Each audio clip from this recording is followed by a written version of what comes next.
We're live. We're live. What's up, homies? You like my St. Louis Cardinals hat? We're live from New Orleans. I'm just kidding. I don't live in New Orleans. This is my St. Louis Cardinals hat. See it? I went yesterday. It was a mental health awareness thing at Busch Stadium. And look, it's even got a little mental health awareness thing. The only thing that would have made that game better is if the Cardinals didn't get mollywopped. Anyways, today's live stream, I put up a poll on my YouTube channel. If anybody follows my YouTube channel, or if it's just coming up, I would recommend you follow my YouTube channel. So I'm getting a call. I'm not going to do that because I'm streaming on my phone. So she'll be fine. Anyways, so I put up a poll. I asked, would you guys rather see my entire Blu-ray collection, or would you guys rather me rank every comic book movie I've ever seen? And you choose every comic book movie I've ever seen. So I will show you guys my complete Blu-ray collection next weekend. It's Monday. I planned on doing this yesterday, but I didn't. So we still don't have viewers yet. Wait for some viewers to pop in. But yeah, I've seen 77 comic book movies. A couple rules for this list. Only doing Marvel and DC. We're not doing Teenage Mutant Ninja Turtles, Transformers, anything that's based off a comic book. We're not doing that today. Only based off of Marvel and DC. A lot of these movies I've seen once. I never rewatched. So a lot of these I'm not going to have much to talk about. So that's a crucial thing that you guys got to know too. So, yeah.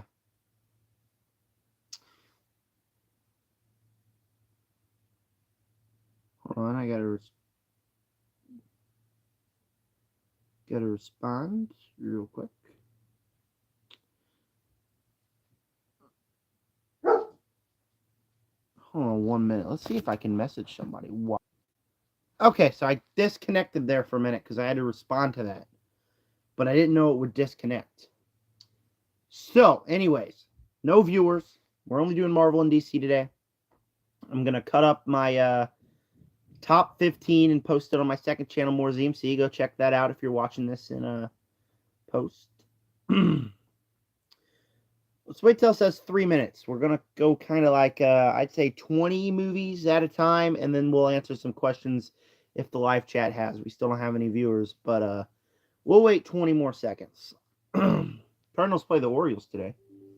And now it's telling me to connect to my printer. I don't need a printer. No. Let's look at the Cardinals.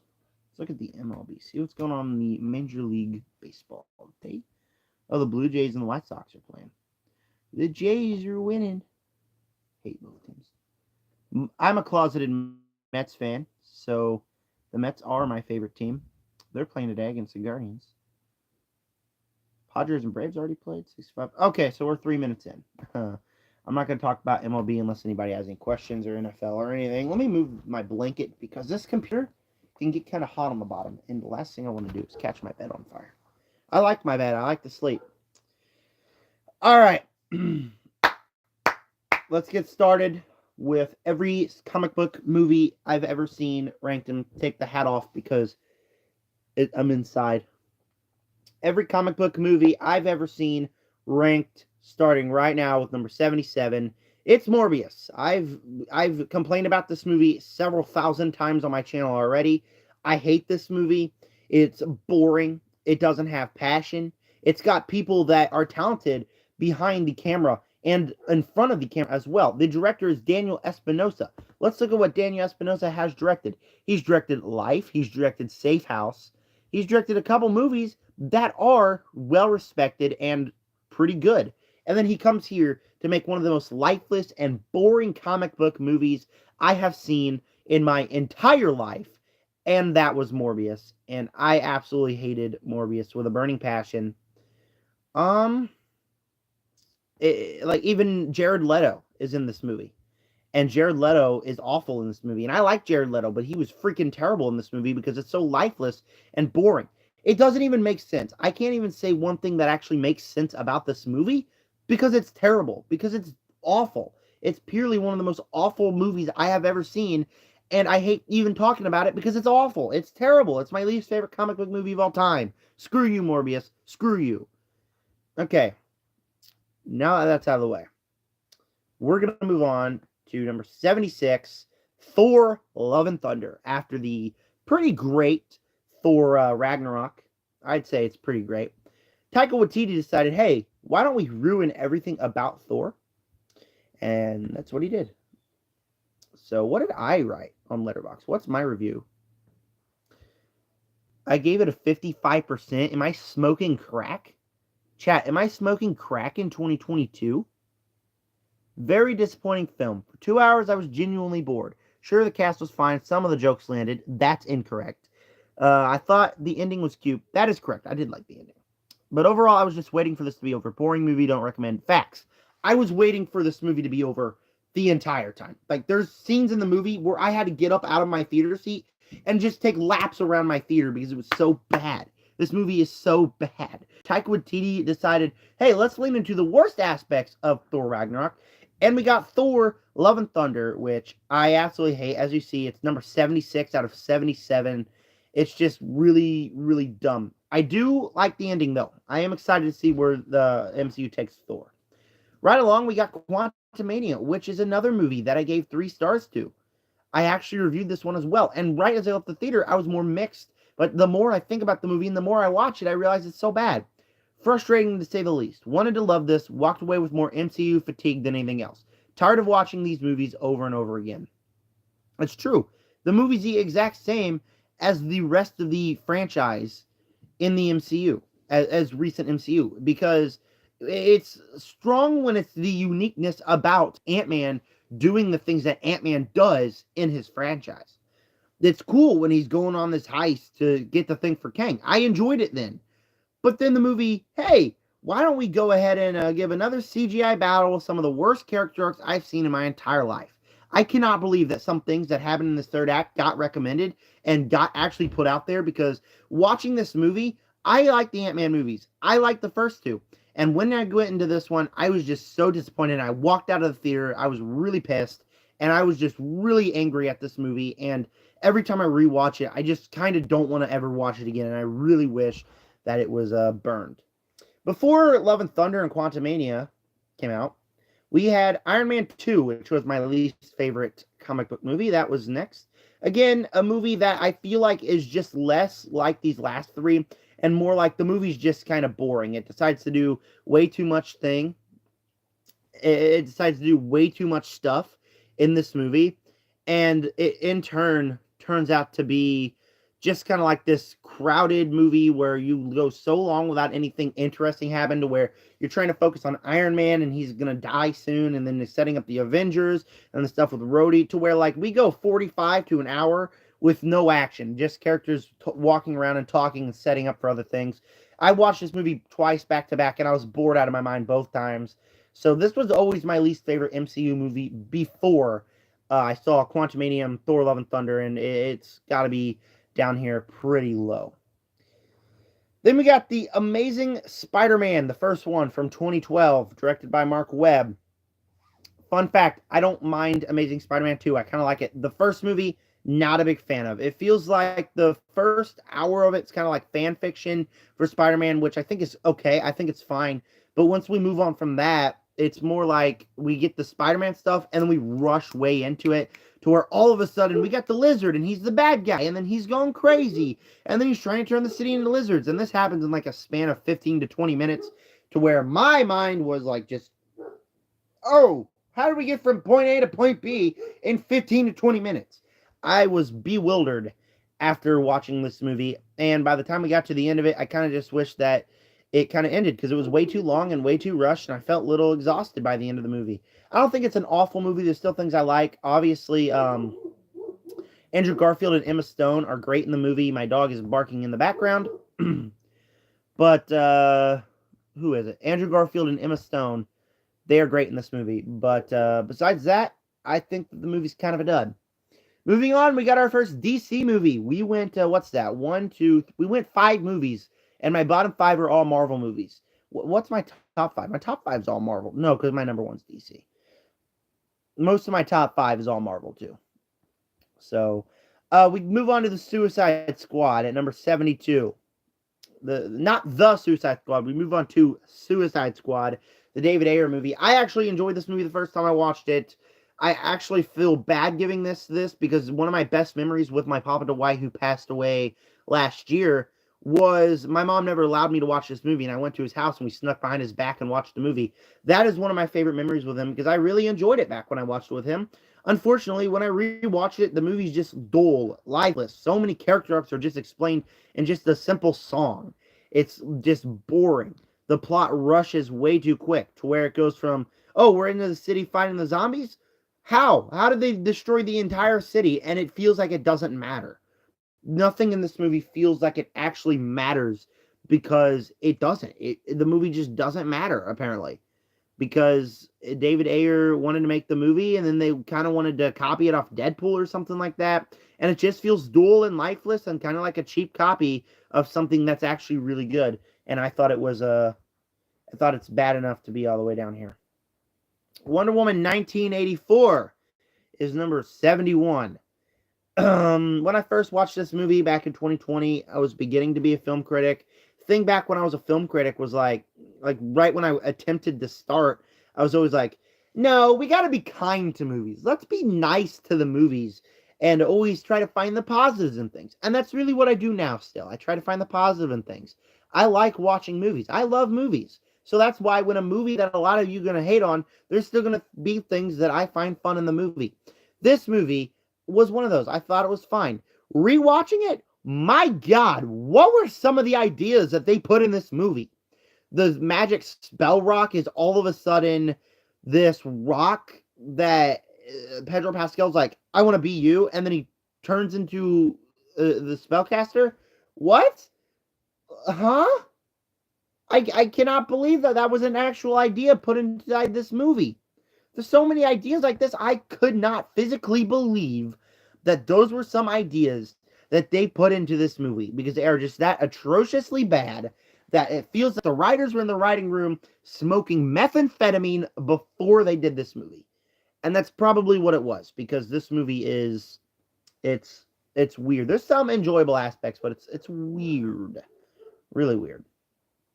We're going to kind of skip over number 70. It's a Lego Batman movie. I saw it in the theater once. I might have watched it like one or two more times when I was a kid, back when it first came out in 2017, but I don't remember much about it. I never remembered really liking it all that much. It's a movie that I desperately need to rewatch to give a full thought on, but that's low down here because I don't remember liking it that much. Then we got Madam Web. This is a recent one of 2024. Actually, that's the only comic book movie of 2024, I think. Right? That we've gotten so far?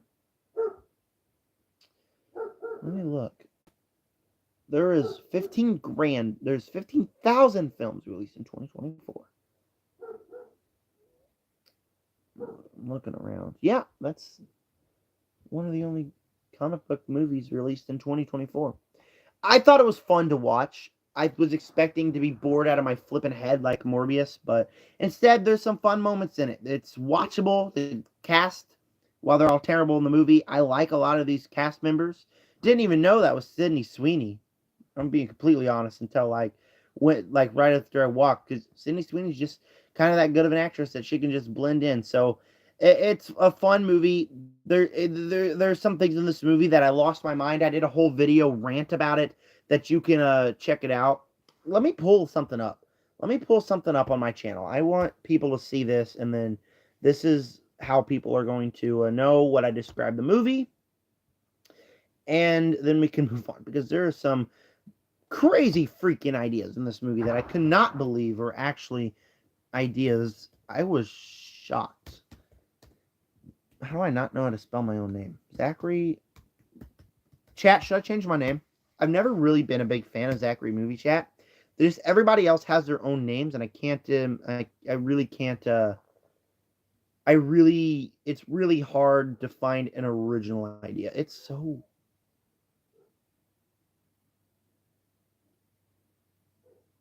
so weird watching myself in this on YouTube.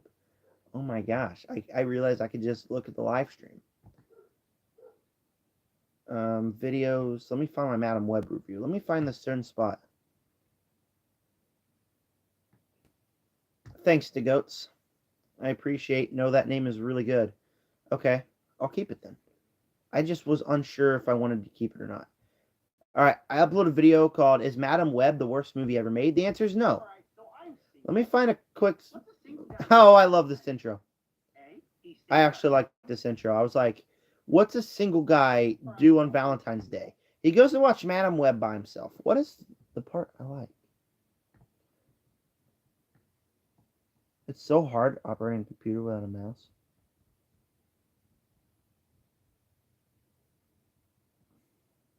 I think this is the part.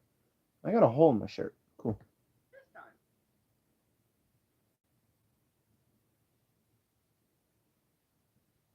Yeah, this is it.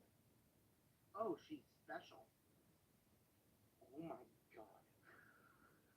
god. I love going back and rewatching this video because Not that hard. We're not stupid, Sony. So basically, after that scene, she goes through her. yeah, we're not stupid, Sony. The movie decides to treat us all like we're stupid, and while it has a lot of fun moments, while I enjoy a lot about this movie because it's just this kind of dumb fun movie, I cannot believe that this was an actual movie that was put out in theaters, and I don't think it's as bad as a lot of people say. I just am genuinely shocked that a lot of the ideas are in there. Let's move on. I spent a lot of time on Madam Web. I have a whole review on my channel. You can go check that one out. My cat is shaking what's holding my phone to make me live stream. Come here, you little brat. Come here. That's my good baby. Okay, what are we at? That was number 76. I think we're at 68. And what? She almost just closed out my Letterboxd. Okay, we're at number 68. It's Ghost Rider, another movie I watched with my grandpa Dwight. And so I genuinely thought it was fine, but kind of bland. It was a generic superhero movie. I didn't rewatch it since then. I remember quite a bit about this movie because it's a bland, generic superhero movie. And I swear to you, I'm going to kick this cat out of my room. I'm going to kick this cat out of my room, chat, because she is being insane. Come here, baby. Come here. No. No. Well, she moved over there now. Okay, anyways. It's a generic superhero movie. It doesn't really have anything special about it. So Ghost Rider is all the way down here. It's watchable. It's much more watchable than a lot of these movies down here. But it's generic. And it's okay. The Incredible Hulk is next. Now, this is one that I always hated on, and I wasn't sure if it was an unfair hate because I never rewatched it after I watched it the first time. And when I rewatched it just a couple days ago, it's fine for what it is. When I watched it with my in the background, I watched it in the background while other things were happening around my house. I thought it was fine for that. But the movie's also just another pretty generic superhero movie. I appreciate how the movie just decides to not give a crap about anything. Like, there's one sequence where it's pouring down rain, or there's one sequence when it's sunny outside, and then, like, literally 2 seconds later, it starts pouring down rain. It's so funny. There's a whole scene in this movie where two characters are having a conversation, and their mouths don't move at all. Like, the amount of crap that this movie has, and it doesn't care, is just bewildering. So, The Incredible Hulk, it's basic, it's generic, it's got a generic villain plot, but it was also very fun to watch because it's like Madam Web. It doesn't care. It does whatever it wants, but I do think it's pretty generic. Then we got Justice League. I usually put this down low the list. I think it's another generic superhero movie. I'm not going to dive too much into it because I've talked about it several times before, but Justice League came about because Zack Snyder was set to direct the movie. His daughter, unfortunately, committed suicide, and he had to step away from the project. And they put in Joss Whedon, who made it just the Avengers 2 with DC characters now. And it's basic. It's fine for what it is, but the movie it's not as good as Zack Snyder's Justice League. We'll get to Zack Snyder's Justice League somewhere up higher in this list.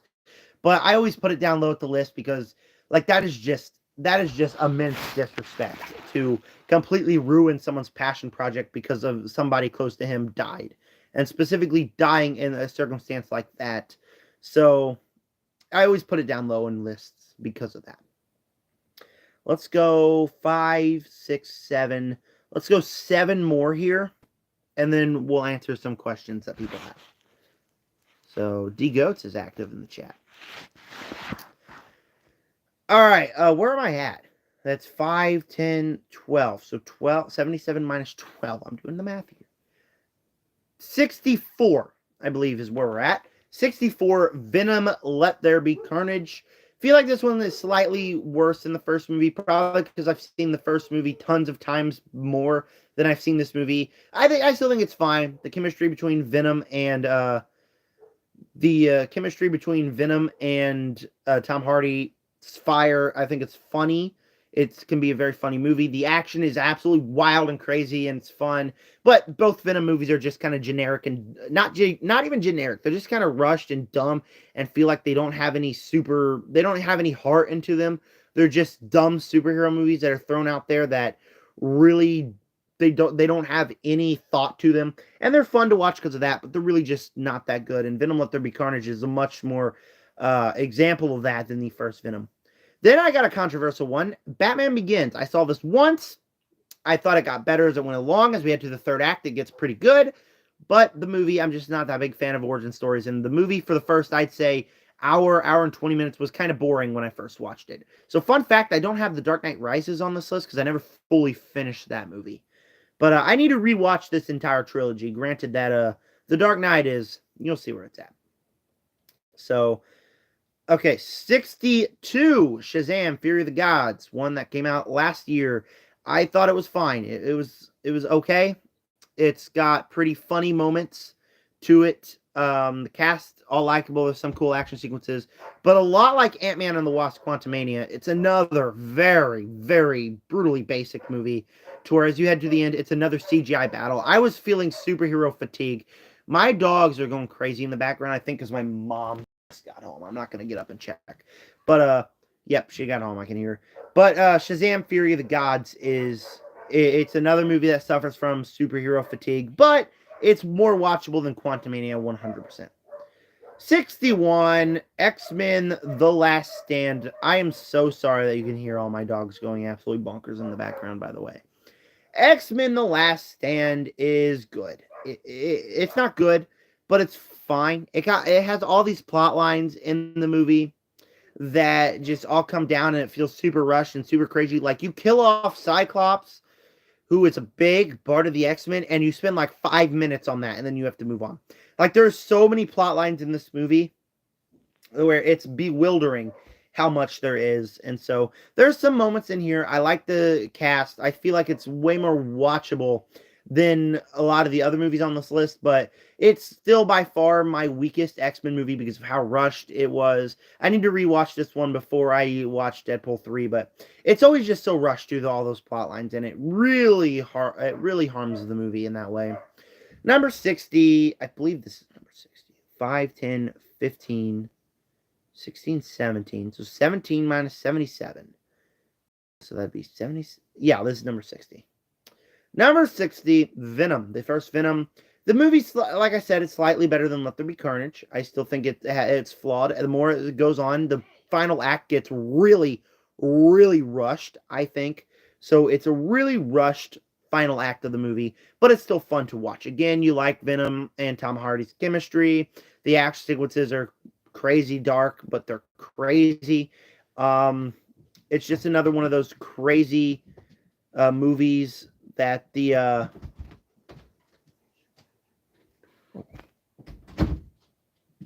sorry, my mom just came in my room for a minute. Anyways, all right, now you can hear my dogs. Anyways, Venom is yeah, it's an absolutely crazy third act. It's really rushed in that sense. But yeah, I got a little lost with her coming in my room. Apparently my brother, she doesn't know where he's at. He's probably outside doing something. Anywho, yeah, the first Venom, slightly better, slightly more watchable than the Let There Be Carnage, but it does have a slightly rushed third act. The New Mutants, it's number 59. I enjoy this movie. I feel like it's got a couple good things. The plot twist in the end is solid. It's slightly less watchable than a lot of these movies, though, because for me, I'm a Christian, 18-year-old male, and a lot of the movie is the main character trying to figure out if she's a lesbian or not, and it like all these awkward things that make the movie really hard for me to watch. Like, this is a movie that I don't like revisiting because a lot of the movie is, hey girl, I'm a lesbian. Are you a lesbian? And that's like a lot of the movie.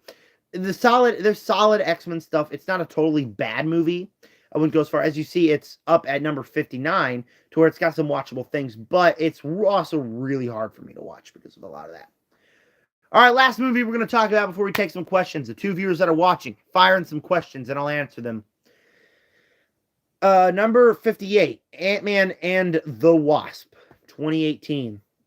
This movie's fine. The last viewing, I slightly less liked the movie. Hey, we got 3 viewers. Fire in questions if you got any. Anyways, I think I enjoyed the movie slightly less last time, but I still think it's a fun movie. The cast, obviously very fun. There's fun antics with Ant-Man and the Wasp.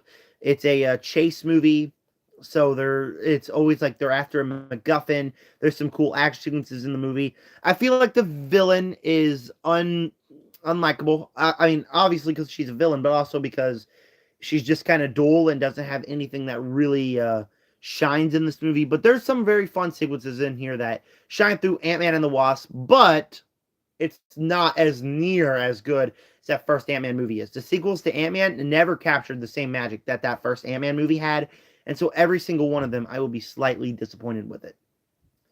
All right, fire in some questions. The 3 viewers we have. I will be right back. I am going to go grab a Propel because my mouth is getting just a little bit dry and run to the bathroom. I'll be back. I'll read all the comments I got so far. Yeah, I'll be back in a pinch. I'll just, you know what? You know what I'll do? Because typically I go. I'll just play one of my videos when I get up. So you guys don't be bored. Alright, so Kingdom of the Planet. Here we go. Alright, Here's so a Kingdom of the little. Planet of the Apes, my most anticipated movie of 2024. Has released Why this not? year. Why not? Right? I'll be right back. Why is it worth watching? Here's my review. Fire intro.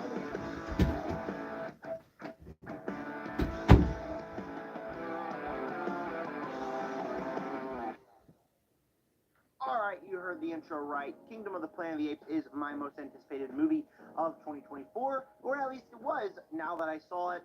Did I like it? I'm going to tell you all of my feelings on it in this review. I did see it twice.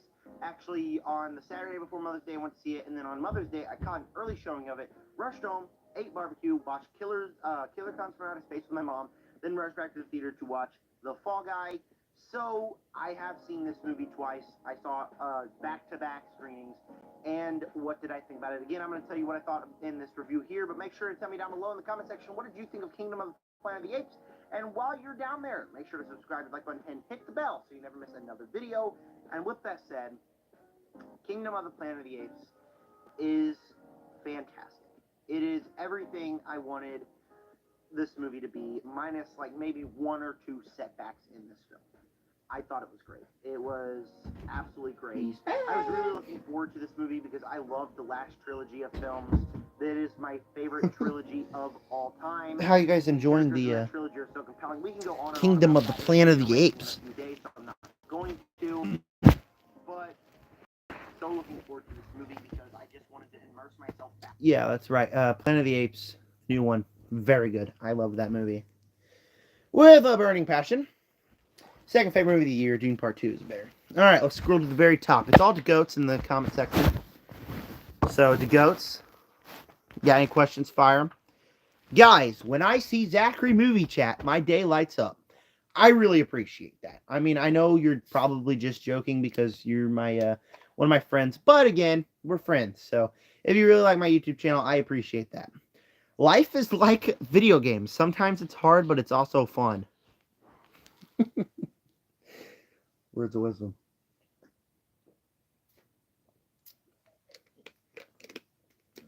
This man's got wisdom. To go to you got the wisdom. You know that? No, that name is really good. Asking about the name change. Welcome, chat. Nice day, brother. I hated New Spider-Verse. I'm going to kick you from the chat. I will kick you from the chat if you blasphemy across the Spider-Verse one more time. Nah, I ain't joking. What, about the, I'm the best? Thank you, man. Love you too, brother. But I'm about to kick you from the chat because the new Spider-Verse is one of the greatest movies of all time. It is so good. You'll see where it's at on this list. No, that movie is great. Venom Let There Be Carnage is fire. I can see why you like it. For me, it's just not 100% my thing. You happy about graduating? Absolutely. Not only do I get to work more of my real job, which is commentating for my local radio station, but I also get to focus on this channel more. And now that I don't have to worry about school or do anything with that, I can film videos and edit them and get them out in a day. So there will be more content. There will be more videos out on the channel, and hopefully I can grow in subscribers. I am very happy about graduating. Now, I ain't joking. I read that one. We'll give it 2 more minutes if the goats or anybody else watching has any more questions, and then we'll continue on with this video.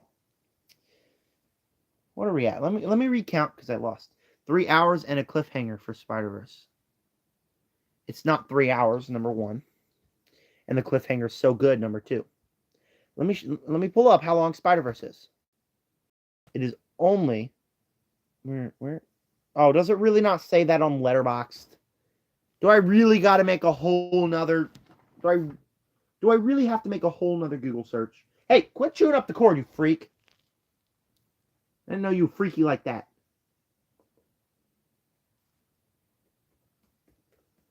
Cross these. Of course.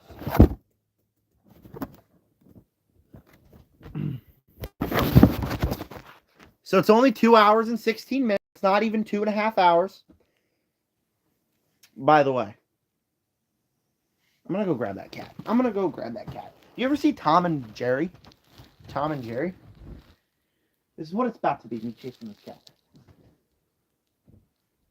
I need you out. I need you to be gone.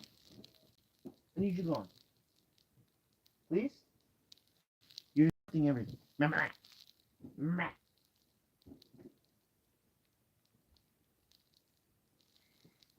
Oh, hi.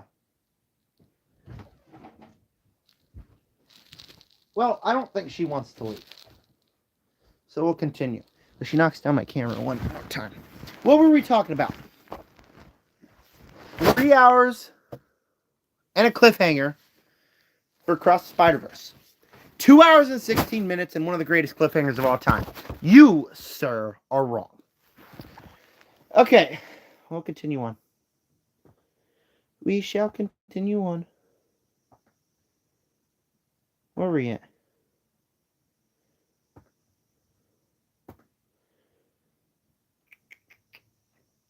Let me find where we're at.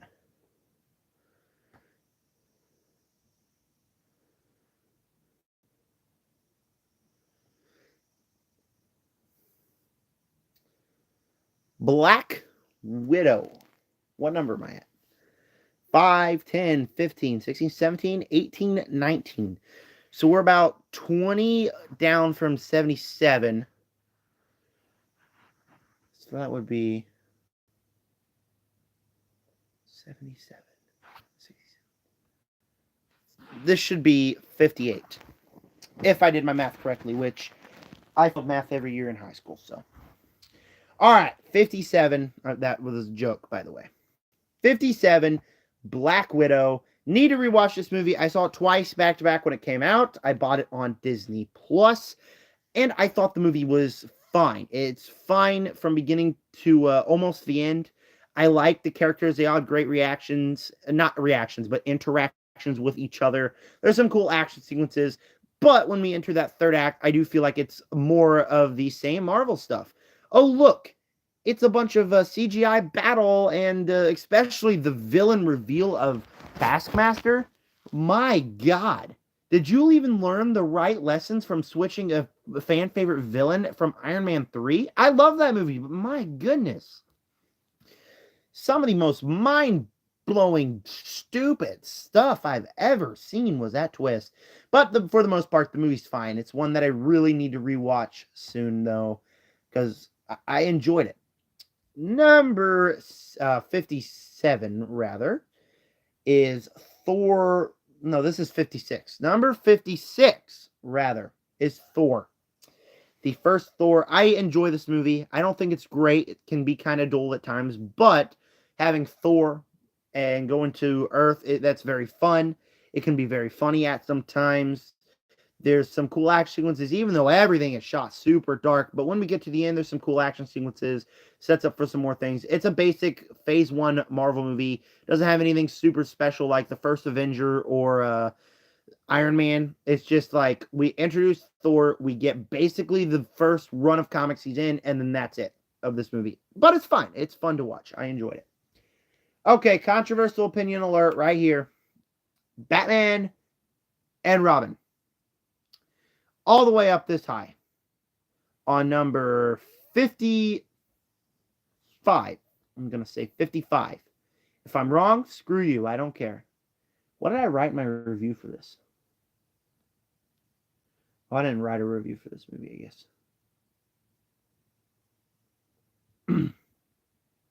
Anyhow, I saw this movie with my best friend. We watched it one night, late at night, and every pun that Mr. Freeze said, I was dying laughing at. He hated it. He hates this movie, but I thought it was super fun watching this movie and start dying laughing at every pun that Mr. Freeze said.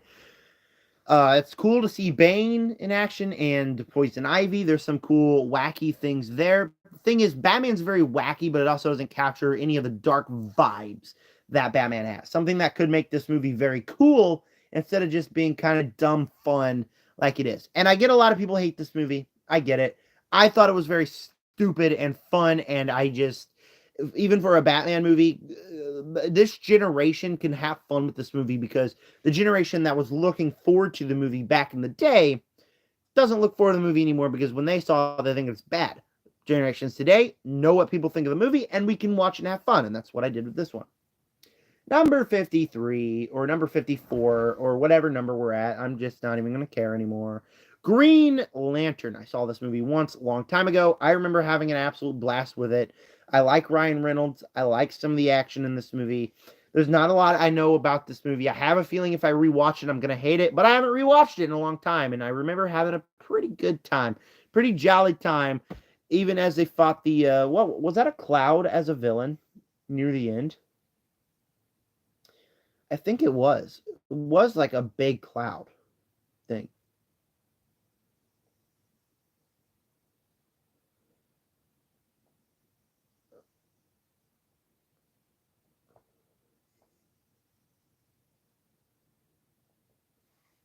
Hold on, I gotta take that back. All right, reconnected. I'm sorry. My boss texted me, and I had to text him back. What was I thinking about? I was thinking about something. I was thinking about something. Oh yeah, the cloud was the villain, and it's just completely dumb. I have a feeling again if I rewatch it, I'm gonna hate it, but I had fun with it the first time. Thor: The Dark World is next. It's an improvement over Thor. I get it. I know a lot of people hate this movie. It was at the bottom of their MCU list before a lot of the newer stuff, but I still have fun with it. Again, it's another basic movie with Thor doing Thor things, but I still have fun with the movie every time I watch it. It's basic.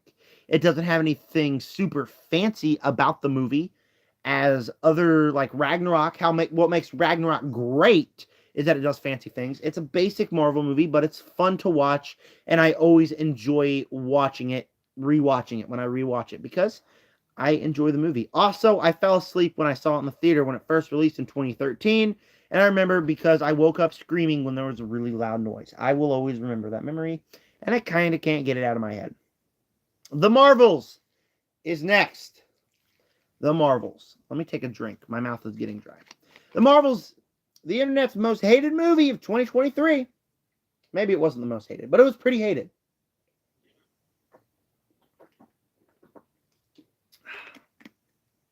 Your old boy right here thought it was pretty fun.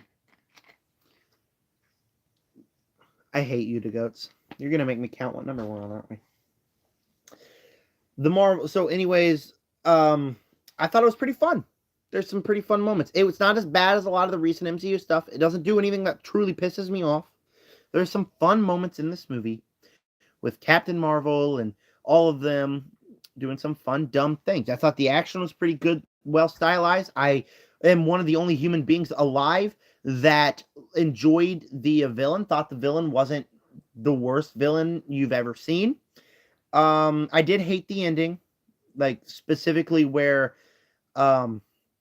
not Captain Marvel, but Maria Rambeau's daughter. I can't remember her name right now. She's like, screw it, I'm gonna go close the portal myself. And then like I was confused out of my mind. And then specifically the way that they're like, hey, guess what we're gonna do? We're gonna go sell your house to the cons. They sell probably didn't even sell it. They gave it for free. They gave her house away. To like, that is so disrespectful. Like, moments after she sacrificed herself for the world, they gave her house away. My mind was blown about how dumb that is. Also, Captain Marvel's character arc is pretty awful in this movie. I absolutely hate it. She's like, I'm sorry, I was too sad I couldn't come visit you anymore. Like, God, that is dumb. But for a movie, I think it was pretty fun to watch. We're going to figure out what number we're on. Okay, that is 1... Okay, 5, 10, 15, 20, 22, 23, 24, 25. I'm going to pull up calculator. Calculator.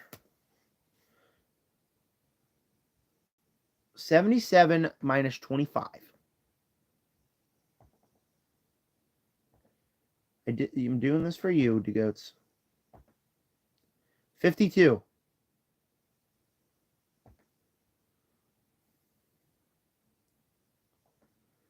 Okay, so this next one will be 51, which is Spider-Man 3. Sam Raimi's Spider-Man 3. I finally watched all of the Raimi movies when I fully never watched them all wholly last year, and I think it's fine. I think this movie's fine. There's some ideas here that feel way too fan fiction-y, and I think that's the big problem with the movie, is that I feel like it feels like a fan fiction movie. But there's still some cool things in this movie. Venom's kind of cool. The action's kind of cool. I think as we head to Spider-Man 3, after binging the 3 Spider-Man movies, I got kind of bored with this trilogy. I do think I would have liked it, again, much better if I waited a couple months in between watching each movie. Because, quite frankly, the Raimi trilogy is not really my thing. I like it, but there's also some things that I get frustrated with, and it's definitely a product of its time, and that's really what I felt with this movie. But it's fine. It has some moments that I like in this movie. So Black Adam is number 51, or was that number 51? I can't remember. No, yeah, that was number 51. So number 50, we only have 50 more movies to talk about after this one. It's Black Adam. I rewatched this one recently for a DCU ranking that I never actually uploaded. I will get it uploaded here in the next couple of months, actually. Black Adam is much better on second viewing. I liked it, how it feels just like an old-fashioned comic book movie, and I think the reason it feels like an old-fashioned comic book movie is because new comic book movies have the same exact formula.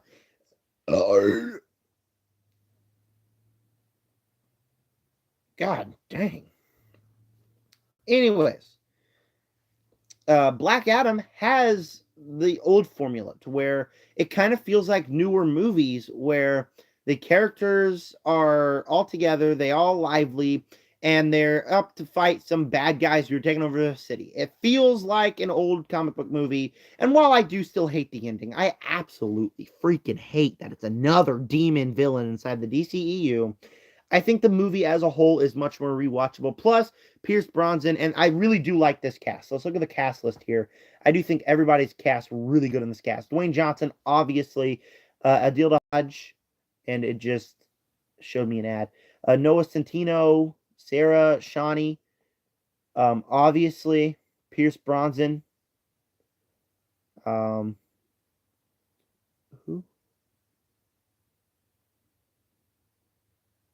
Oh yeah, Aldea Hodge. Aldea Hodge is my I like the chemistry between them and Pierce Brosnan. I think that was very good. Number 49 is a newer one, Aquaman and the Lost Kingdom. Again, another basic comic book movie. It really plays it safe, this one, as the first Aquaman. Kind of played it safe, but at the same time, it was kind of unique and fresh because it was directed by James Wan. This was a movie that you've seen plenty of times before. Again, due to the superhero fatigue, to where we need something new. The formula to where you have Aquaman and his brother fighting some bad guys and heading to a big CGI battle in the end doesn't feel the same as it would back in 2018 when the first one came out, but I still think it's fun. I think the first two have great chemistry. Not the first two, but Aquaman and his brother, they have great chemistry. There's some funny jokes here in this movie, and there is some good action sequences. James Wan is a great director, and I think that's fine. Thing is, I saw this as a family. Me and my brother enjoyed it. My mother and dad hated it. My dad fell asleep, and my mom thought it was awful. So that was something. Number 48, Man of Steel. This is a movie that I get lots of flack. Number one, because I don't like Henry Cavill as Superman. I don't think he's a very good Superman. I feel like he's lifeless and dull. This is a movie when I first saw it back with my Papa Dwight again. We would like go to his house and watch like 15 minutes at a time and go back, and I really liked it. When I rewatched it, I feel like the movie is just... I feel like it's just a very slow beginning, which is interesting, and then we head to the big finale slam bang action sequences in the end. Feels like there's no middle of the movie. And while it's fun to watch hour and a half of big action sequences with Superman killing some bad guys, I feel, or not killing because it's Superman, but I feel as if this movie could have benefited from having a middle act and shorting that down because it's fun. But after about 45 to 50 minutes, and you still have 40 minutes left of watching the same thing, it gets kind of dull. So as I think the movie's fine, I like the movie. I don't hate the movie. I definitely feel like it's a missed potential. Number 47, Black Panther Wakanda Forever. I've only seen this once in the theater. Desperately need to rewatch it. This is one I will be rewatching soon. I did put up a poll on my YouTube channel. I'm rewatching the entire MCU. Put up a poll on my YouTube channel which one I should watch next, and you guys chose Iron Man.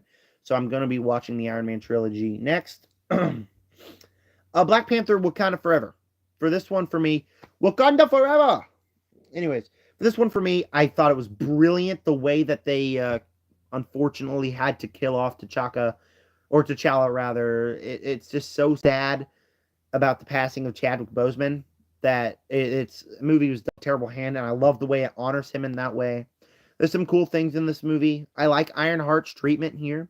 I like some action sequences that they got. Shuri becoming the next Black Panther it's pretty good. But the middle of the movie, I'm just not that big of a fan of war-ish films, and this one felt like war. Like, all the action sequences in the middle were just stuff coming in to Wakanda and then destroying things, and then it's over. Like, it feels so muddy and messy that it's just not really my type of action, and so I kind of... excuse me. I wasn't the biggest fan of the way that they handled the movie as a whole. Even if T'Challa was in it and they did this route, I wouldn't have liked... I like the movie, but I would still have that same issue to where it gets kind of boring during the middle until we get to the ending. I think this is number 50. Wait, what was that? So if that was 51, 50, 49, 48, 47, 46. Shang-Chi and the Legend of the Ten Rings. I saw this in the theater with a group of friends, and they... hold on, let me respond this person back. Okay, anyhow, so I was in the theater with a group of friends. They all left the theater buzzing about how much they loved the movie, and I thought it was good, but I still thought it was flawed. It had a couple issues here and there with the movie. But overall, I thought it was good. There's some cool not Kung Fu Panda action, but there's some cool Kung Fu action within this movie here. Seeing, what's his name, the Mandarin actor in this movie is really funny. There's some cool moments here and there, but the movie overall, throughout the entire movie, felt like it was severely missing something. I couldn't put my finger on what, and I even came home after I got my wisdom teeth pulled, the worst moment of my life. And I rewatched, probably not the worst moment of my life, but the worst physical pain that I've been in my entire life. I came home, rewatched this movie, and I still felt like it was fun. It's fine, but it always just felt like it had something missing. So while it's kind of feels like it had potential to be so much more. Okay. 49, 48, 47, 4. Okay, we're at 45. I got to remember these things. Oh, and we're close to my second break, too. 45. Avengers. Age of Ultron. I like... Dang. Okay, I like this movie. I like this movie a lot. I like the villain of Ultron. I think he's great. I like how we were introduced to Wanda and Pietro. I like the action sequences. I still love the Avengers, so it's cool to see them at each other's side. The action in this movie is still fun. It's kind of like what was the last? It's kind of like Ant-Man and the Wasp. But the last time I watched the movie, I just didn't. It didn't connect with me as much as it did the first couple times I watched it. To be honest, I haven't rewatched these movies in several years, but the last time I watched it, I was just kind of like, okay, that was fine. That was a fine movie. And that's kind of what I felt with this one. I definitely feel like it's got too many plot lines and it kind of rushes through a lot of them.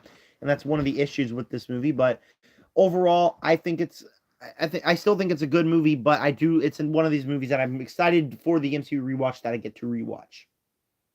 So is this one right here. Controversial opinion. Guardians of the Galaxy Volume 3 at number 44. I'm sorry. I had to go Guardians of the Galaxy Volume 3 because, well, I do think it's the weakest of this trilogy. I liked a lot of things it did. In some ways, it was much better than a lot of the MCU stuff we've been getting.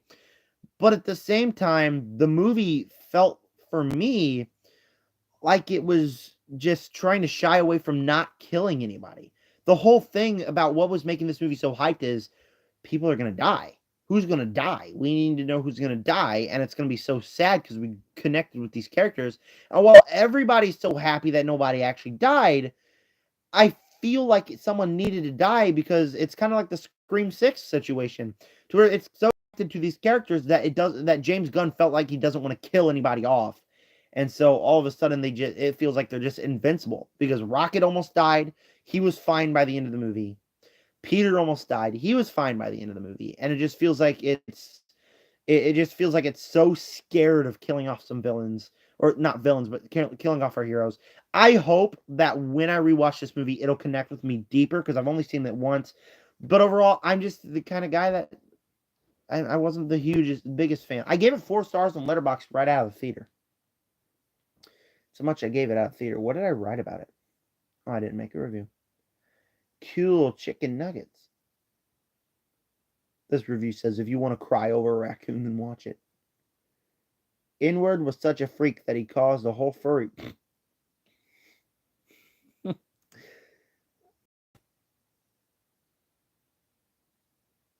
Oh, that's pretty funny. Was such a freak that he created a whole furry world. I need to do a live stream where I read Letterboxd reviews. Guy in front of me was on the Find My Friends app full brightness multiple times. Makes Thor Love and Thunder look like a preschooler made it. That is realistic. Captain K. Hello. Hello there. Are you a new viewer? I don't think you've ever joined these live streams before. Thanks for clicking and thanks for watching. If you got any questions here in the next couple of movies we talk about, I'm going to be answering them. So shoot them in. Doctor Strange at number 43. I like this movie. I like a lot of things that this movie does. Another movie that I need to rewatch desperately before I can get full opinions on. I haven't seen this one in years, but I feel like the beginning is really cool. The middle is really weird. But as we head to like the third act, there's a lot of fun sequences with the mind manipulation stuff that Doctor Strange does. There's some cool visual effects in this movie, some cool action sequences that I think were pretty awesome in this movie. So the third act is pretty awesome of this movie. But I do feel like the middle was just kind of just a little weird. And when every time I rewatch it, I get a little bit more. But again, it's one that I need to rewatch to fully get opinions on at this current day and age. That was my opinions from several years ago. I thought it was good, but I also felt the middle was a little bit weird. But now that I'm mature, I think that I'll connect with the middle a little bit more, and I feel like it'll go much higher on this list. Guardians of the Galaxy Volume 2 at number 40, what's that, 42. We'll stop at 40. We'll stop at 40. I need to stretch my legs for a minute. Guardians of the Galaxy Volume 2. I did not like this movie for the longest time. It took me the longest freaking time to actually enjoy this movie because when I first watched it, I just felt like it rushed way too much stuff. Every time I rewatch it, I get a little bit more. Yeah, I do feel like the middle, you're just on this planet, and every time you are on the planet, it's just Peter Quill playing catch with his dad or being told by everybody that his dad's evil and him just not listening.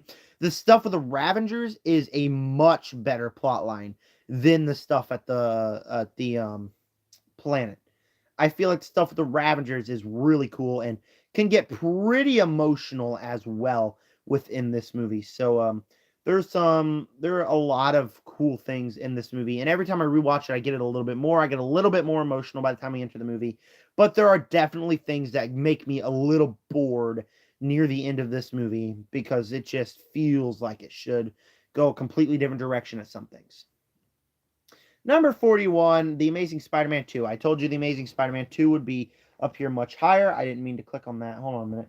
It'd be much higher than the original Amazing Spider-Man because personally, after all the hate I've been hearing for years, when I finally checked it out last year for the first time, I thought it was fine. I thought it was a good movie because even though it's got all these plot lines, it kind of merges them all in at the same way. That I thought was kind of cool. It feels like you're being Spider-Man. It feels like you got to be Spider-Man swinging through the city, doing some crazy things, and then all of a sudden they merge in and like, oh crap, there's actually something bad happening.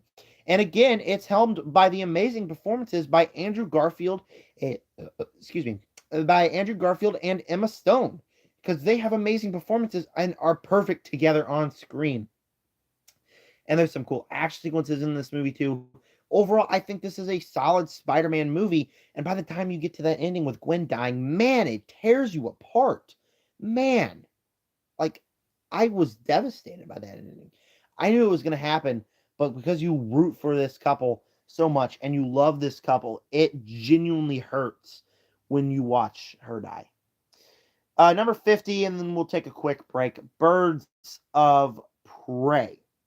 This is a movie, or Birds of Prey and the Familyist and Massification of one Harley Quinn, or Harley Quinn, or whatever you want to call it. I enjoy this movie. I really liked it the first time I watched it. I enjoyed it slightly less, but I still enjoyed it the second time I watched the movie.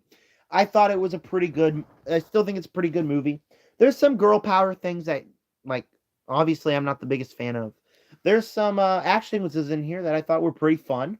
They were pretty cool. I still like the villain, or I always liked the villain. I feel like the villain could have been taken more seriously, but I still think that he was pretty solid. And seeing the team up, I kind of wish we got a sequel to see how that worked. Overall, I think it's a solid movie. While it's got issues, I do think it's overall a solid movie. 4 viewers now. Okay, we're going to take about I'd say 3 to 5 minute break to where if you guys got any questions that you want me to answer, I will. So go ahead and shoot them in, and then we'll do the next 20.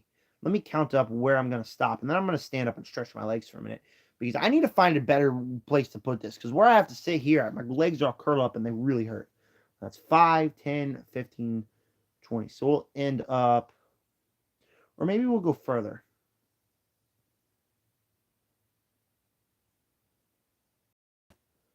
Okay, yeah, we'll go further. Wait. No, we'll wait till I do my top 20. Okay. We'll wait till I do my top 20 superhero movies. Shoot in the questions.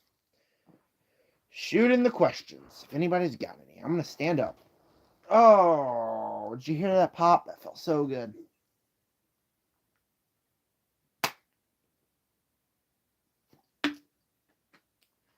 Favorite food? Fried chicken. KFC is a restaurant that no matter how many times I'll eat it, I will always be craving it. And I'm not craving it now because I just had my graduation party and we got a lot of fried chicken and I had to take some home and I've been eating fried chicken for the last 3 days now, but it's got to be my favorite food. I love fried chicken. Okay. Let me go to my YouTube channel, do some stuff on that while I'm waiting for some questions to shoot in. I have 147 subscribers.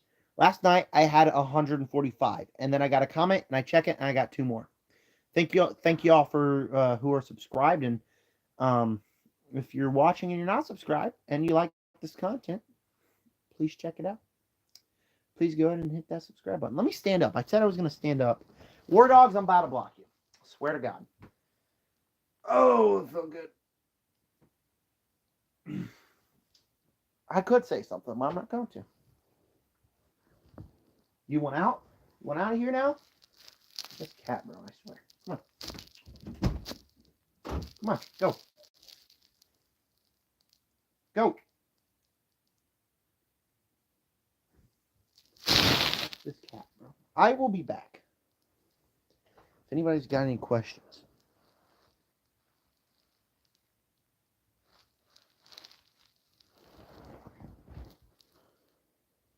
I'm just going to click on this random video. Or you gotta watch what I go do. I'll go stretch.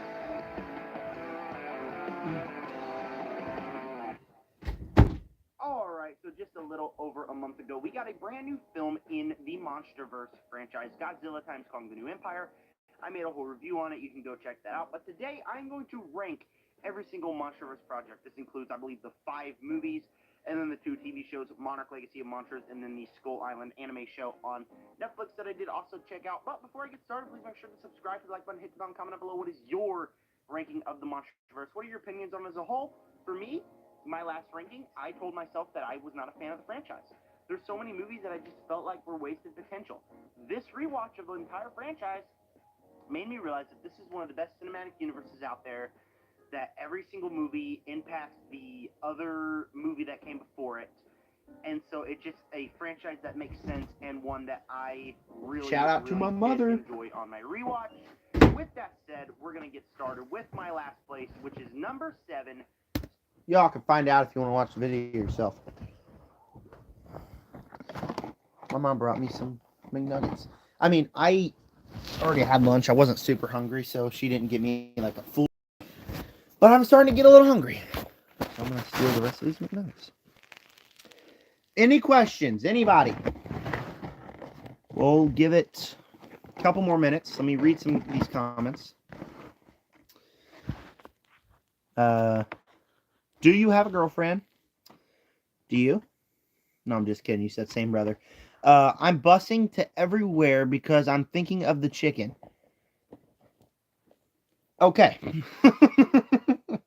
Okay, Pissmaster. That is that's interesting. You might need to get some help. Or I'm bussing. I think it meant I'm busting, but I don't fully know. Any questions? Let me eat some chicken McNuggets.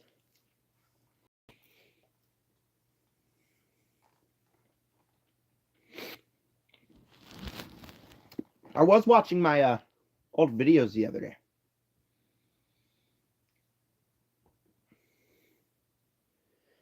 And God, it makes me just want to take them off of this entire YouTube page. Because let's watch Trolls World Tour spoiler-free review. My first ever video uploaded on YouTube.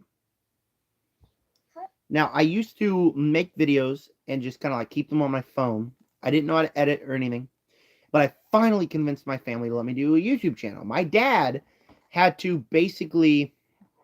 my dad had to watch all of the videos before I can upload them. So each time I had to upload 6... I had to make 6 or 7 videos before he says it's fine to upload. Let's watch Zachary Moo Chat's Trolls World Tour. And starred Anna Kendrick, God! Justin Timberlake, I can't do Rachel this. Bloom, Ozzy Osbourne, and Sam Rockwell. I can't do this. Trolls World Tour was directed by Walt Dorn and starred Anna Kendrick, Justin Timberlake, Rachel Bloom, Ozzy Osbourne, and Sam Rockwell. And it's about Poppy and Branch as they discover 6 new Look at troll this tribes, kid. each with their own music.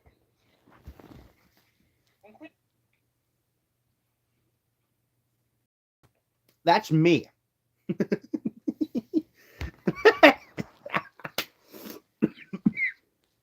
God. Woo! Started choking on a chicken nugget.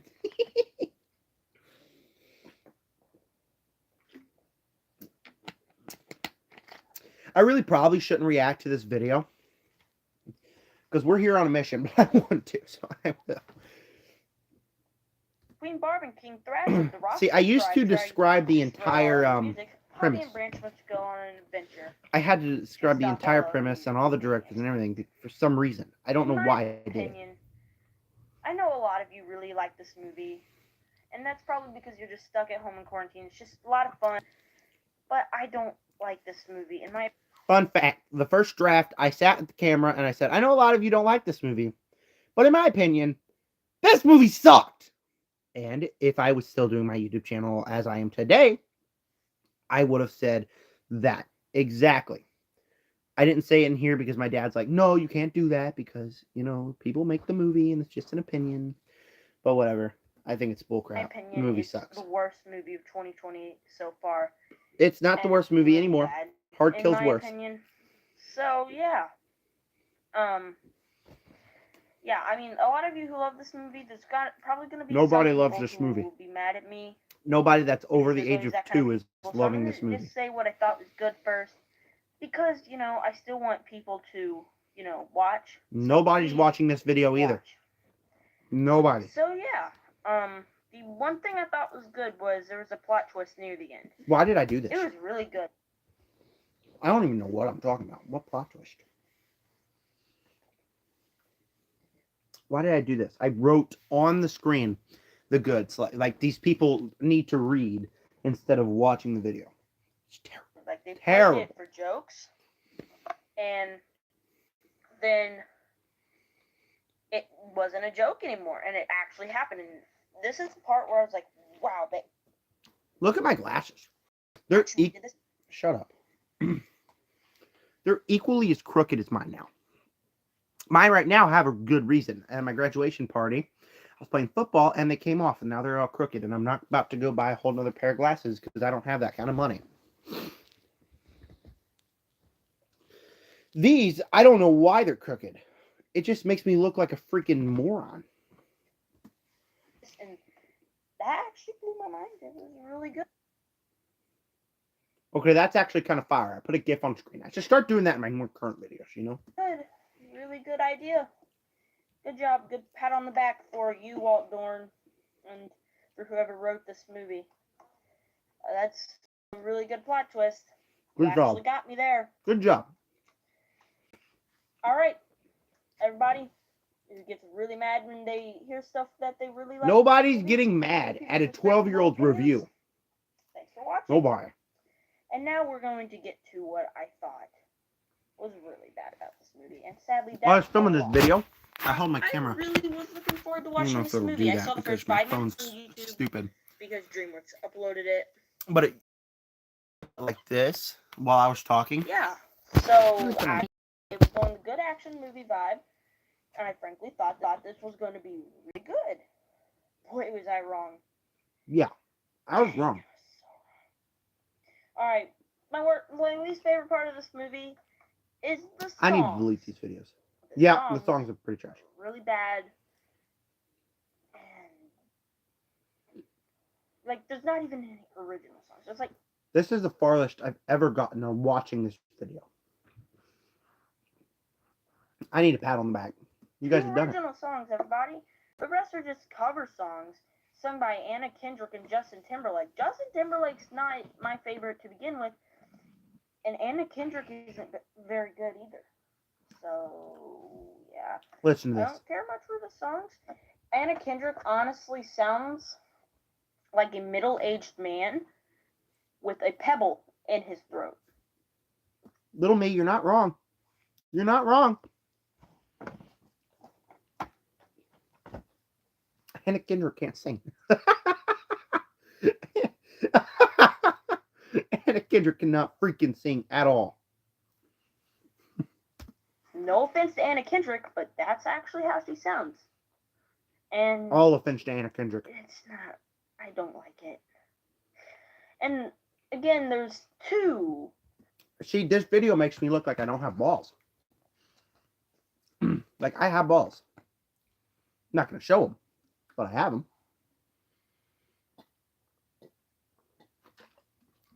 But the way the video, like I had to make the video because my dad was watching, was I had to be like, I understand that people don't like the movie, but in my respectful opinion, that I hope all of you will respect as well, I don't think, no, I would just say flat out, this movie is dog pile poop crap.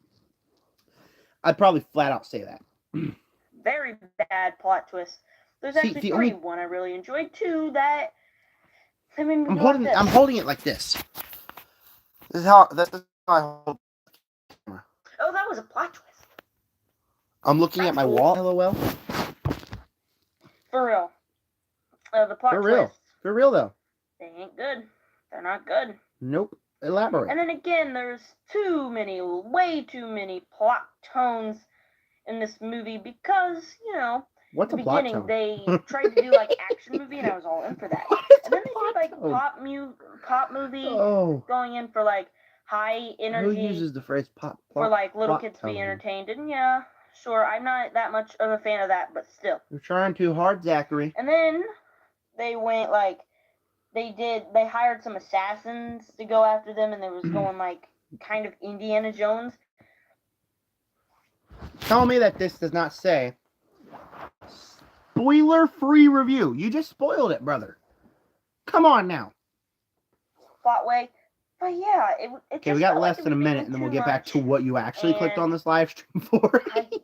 It did not work for me. Nothing about this movie worked for me. All right, here's my take. I give it a splat 3.5, and do not waste your money on this movie unless you have little kids. In that case, get them out of your hair for a little while. Perfectly good. But if you're just looking for a movie to watch, don't watch this one because you probably will not be entertained. Well, I was bored out of my mind. Yeah, so thank you all for watching. Like, subscribe, and comment down below what you thought was the movie. What was your opinion about the movie? I just screwed up my watch. As always, subscribe to join the Nerd Army. Oh my gosh, I said it! Oh, in my first ever video, I still do subscribe to join the Nerd Army stuff. Oh, that is sick. I know I do it in my old videos, but I didn't know it was the first video I did. I didn't know I did that. Okay, so yeah. It's a fine start, I guess, to my YouTube career, even though I only have 147 subscribers. But I need to grow more, but it's a fine start. But like, my God, if I knew what I was doing, whoa, it blows my mind that this is some of the stuff that 13-year-old me decided to come out with. So how I'm gonna grade this, I'm gonna give my first ever video a splat 3.5. All right, let's move on. I might cut out that whole section, upload that on my second channel. If you guys want to go check that out at more ZMC, that'd do me a huge favor. Let's get back to our regular scheduled content because, my God, that was a big detour. All right, we're going to number 39 until number 20. So we're doing 19 movies, and we'll take a break. Then we'll do my top 20 favorite comic book movies of all time. I'm going to try something real quick. Before we get started, let me try something. First, let me put my watch back on.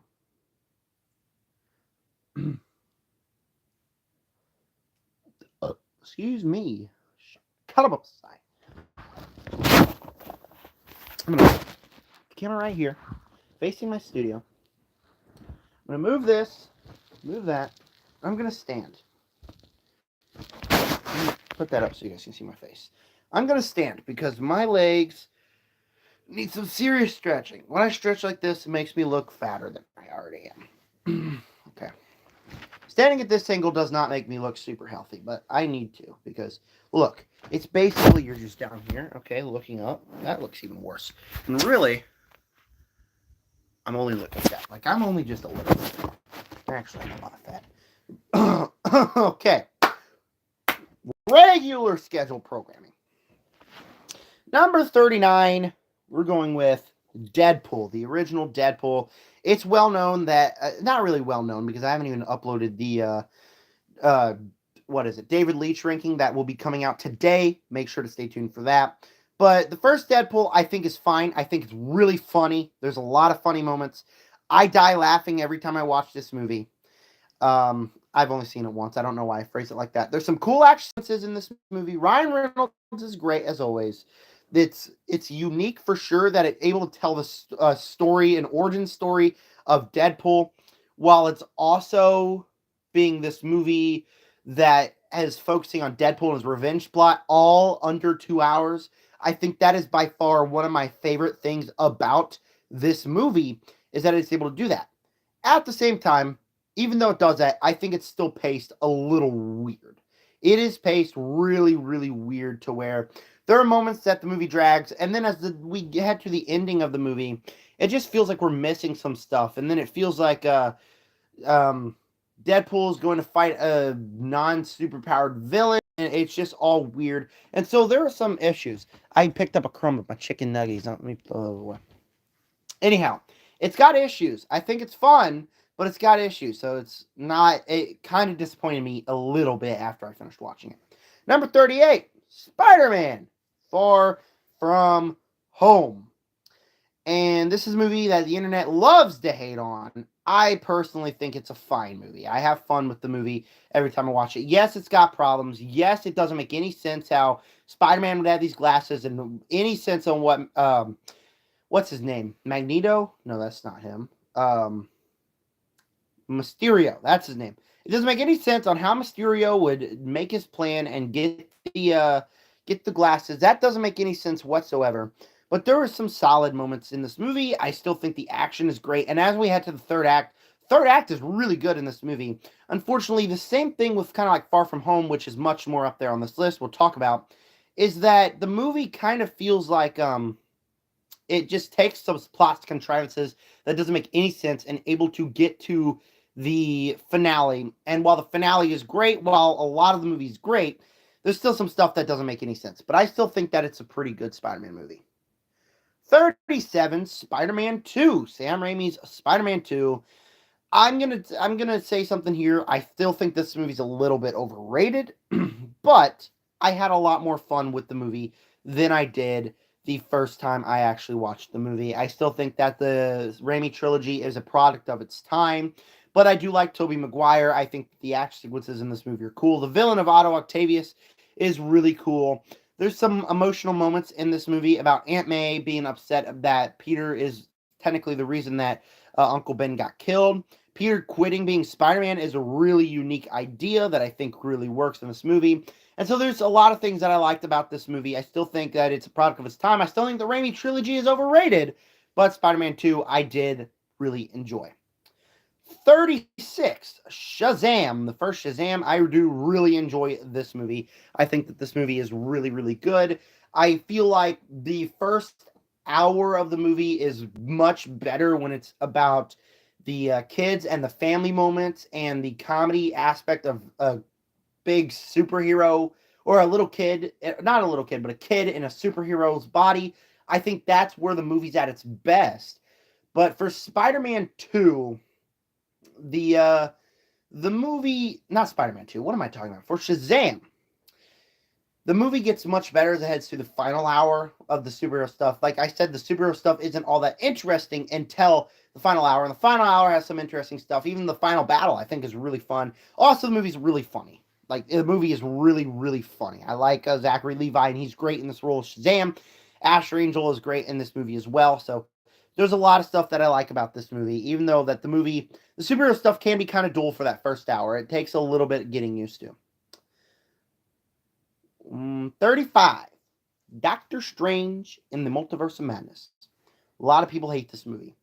If Marie's watching, I know you hate this movie, but I love this movie. I actually do really like this movie. It was I appreciate how it took the horror aspect of it, that it has some creepy moments. It can't really go full R because it's a Doctor Strange movie as a part of the MCU. So instead of blood, it goes oil. It's got some creepy moments that I think is really cool. I don't think it's a horror movie. I don't get scared watching it, but I do think that it has some creepy moments. Sam Raimi is a director that I think that he does a great job in this movie. And even though I think his Spider-Man trilogy is overrated, I still think that this movie is very good. There's some cool action sequences. Wanda's character arc, I think, is phenomenal. I absolutely my mind was blown in that theater, sitting back, and like 1 second, everything's cool. The next second, Wanda? What? Like how early that moved on, I think was so cool. I really do like this movie, and I know a lot of people hate it, but I really like it. 34, Sam Raimi's Spider-Man, the last of the trilogy, and it's still not the last of the trilogy, the first of the trilogy, the last of the trilogy we're going to talk about in this list. I think it's the best one of this trilogy. I still think it holds up as that. Obviously, I think this is the one that it's still a little bit overrated, but I still enjoyed it a lot more than I did the first couple times I watched it. I feel like, again, in this day and age where we are so tired of seeing comic book movies be the exact same things over and over and over again, to where heroes do this, big fight scenes in the middle, big CGI battle in the end. I feel like it's cool watching a movie like this where you like the characters, you're invested in the characters, and then as we head to the ending of the movie, it's all a personal fight between Green Goblin and Spider-Man where he dies. I think that this movie's pretty good. I'd even go as far to say as it's great. Even though I still think the trilogy as a whole is overrated, this is by far the best movie in this trilogy. Now, I'm going to sit back down because my legs are starting to hurt just a little bit. Sup, guys? All right. We are on 33. X-Men First Class. My favorite thing about this movie is that it's a Matthew Vaughn directed X-Men movie that is just loyal to the original trilogy. I don't think that it does anything too wrong here. I think that it sticks to some of the ideas that the original trilogy had. It sticks in the continuity, which I think is really good. I really like the character and performances by James McAvoy and what is his name? Michael Fassbender as Eric and Charles. I think that they are great in this movie. Some cool action sequences. It's a Matthew Vaughn directed film, so obviously it's going to have some kind of spy sequences, and I think the spy sequences in this movie are kind of cool. It's a unique look at the X-Men franchise and the X-Men origins directed by Matthew Vaughn, and I enjoyed it every time. I do think as we had to do the third act, there's a couple plot lines here that are kind of odd, specifically the way Charles loses his legs. Like, God, that was awful. Like, Magneto just shoots him in the leg. He's like, oh, my back. You're actually saying my back. Okay. And so I thought that was there, but I did really enjoy X-Men First Class. I still really like that movie. 32, Deadpool 2. I do think that this is a slightly big improvement over the first Deadpool. Not really going to talk about this one all that much because Matthew Vaughn ranking coming today. But overall, I think that it's an improvement because it doesn't need to focus about the origin. It's a safe version of it. It's much more basic compared to the first Deadpool. It doesn't take as many risks, but I still think it's a very fun movie. Obviously, it's still funny. Cable is so cool. I'd go as far to say as he's one of the coolest villains in the X-Men franchise. I love Josh Brolin. Thinks he plays him perfectly. There's some cool action sequences. There's a lot of surprises in this movie that it goes for. The movie, again, very basic, much more basic than the first Deadpool, but I'd much rather rewatch this one over that first Deadpool. 31, X-Men Days of Future Past. I watched half of the movie a long time ago. Only fully watched this movie just a couple weeks ago for the first time. The full movie. Let me take a swig.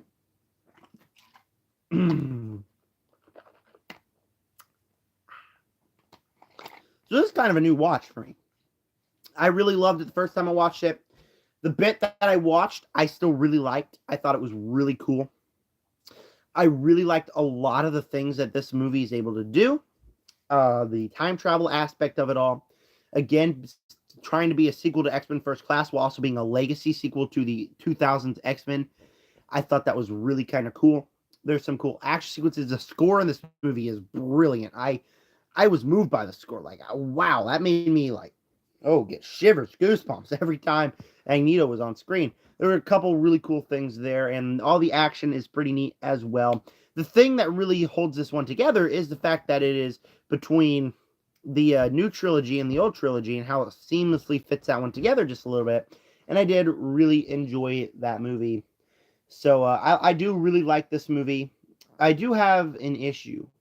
Let me read my review that I wrote on Letterboxd, because honestly, I'm struggling to find things to say about this movie. I might need to rewatch this one more time to fully solidify some things I need to say before I do my X-Men ranking. Solid X-Men film. I loved how it is like a continuation of the OG trilogy, whilst being a sequel to First Class. Obviously, I said that already. The character arcs are very solid in the film. I do. Oh, yes, I remember my big negative now. The film kind of drags near the end. It is really too long.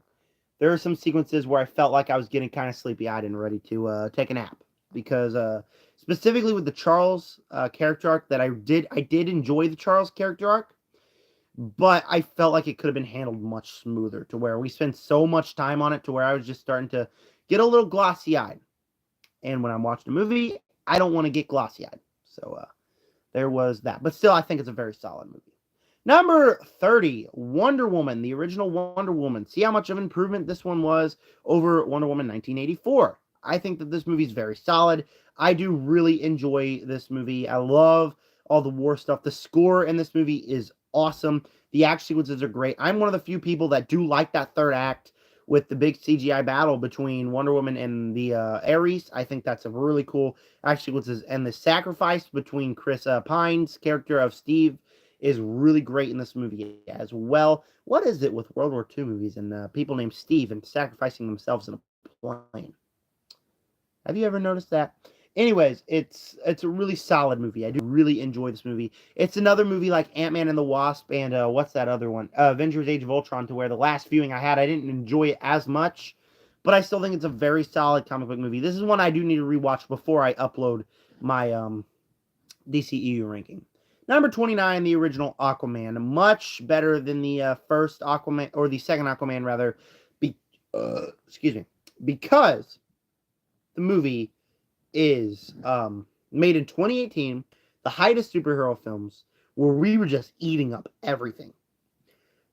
The new movies, they're just the same thing. Over and over and over and over again, to where, my God, it gets brutally boring at some of them. This movie was just so cool because you like the character of Aquaman. Obviously, the plot has a little bit of similarities to the first Black Panther, which came out just a couple months before this one. But there are some cool action sequences here. Obviously, James Wan is great, so he can direct action very well. The cast, again, super likable in this movie. It's just a fun movie. I did see this on my birthday, for my birthday weekend back in 2018 with a bunch of my friends. That's why I have solid memories of this movie, because of that. But I still really like this movie, and I think it holds up still.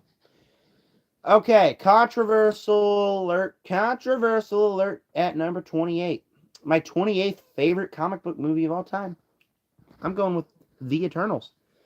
I went to the theater, the same crowd I saw Shang-Chi, and both of our reactions were about the exact same coming out of Shang-Chi, but just reversed.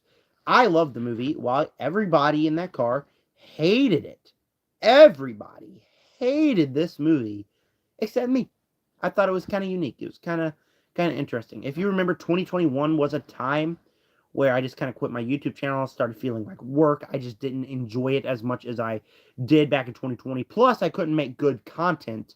And plus, funny story, a lot of my big breaks I took, besides this one in 2021, a lot of them for like the couple months were because I got grounded, because I filmed on my phone and got grounded. Now, I'm 18, graduated high school. Basically impossible to get grounded. But if I did get grounded, I have a GoPro that I can just film on. I still film on my GoPro. I just transfer it all to my phone because I don't have like Premiere Pro or any good editing software. It doesn't work where I live, so I have to edit it on CapCut. Anyways, I got grounded. So like even part of the big break was when I got grounded, and just I had to upload all these videos because I was an idiot and didn't realize that you could just kind of like skip over those videos and just move on to what's current, because I was kind of an idiot. Anyhow, Marvel's The Eternals was a movie that kind of started me back on liking movies. This is the first movie I saw in a theater. Not the first movie, but the first movie I saw in a theater that I really did enjoy walking out of and really wanted to check it out again. And that's because it's just so unique. It's so interesting to see that. Obviously, there are some character arcs I hated. Sprite's character arc is one of the worst character arcs in cinema history, I'd say.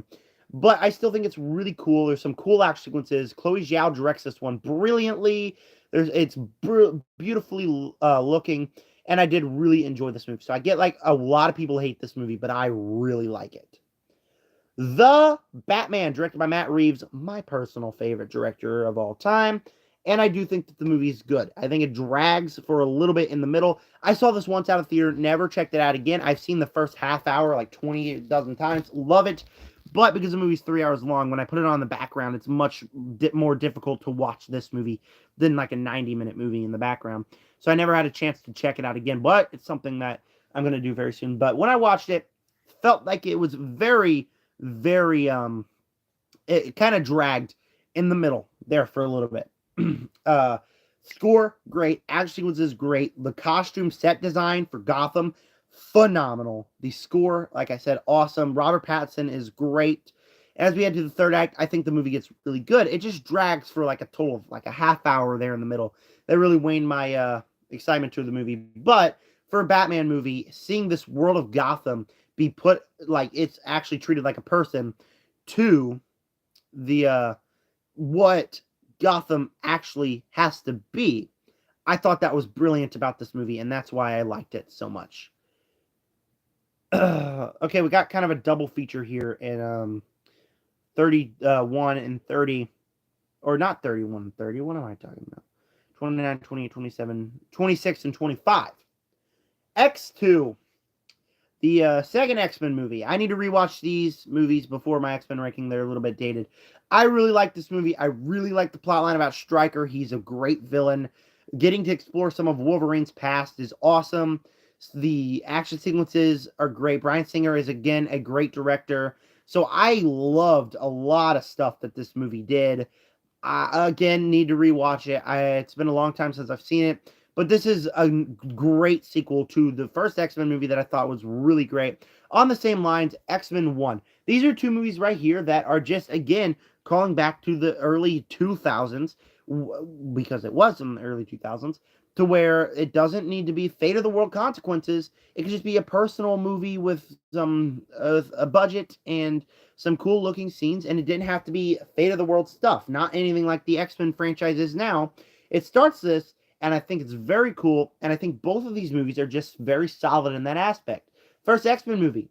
I love the way how it introduces us to this X-Men through Wolverine and Rogue, and going into this X-Men, a beautiful and perfect way to introduce us to these X-Men characters. There's some great action sequences as well. The villains are great in this movie, so I really like both of these movies. I'm excited to recheck them out before I do a X-Men ranking, so I think they're both really good. 5 more movies before we take a break and head to our top 20 comic book movies of all time. Number 24, Captain Marvel. Captain Marvel. I love this movie. I think it's great. When I walked out of the theater, I felt a little bit disappointed. I was very disappointed with this movie.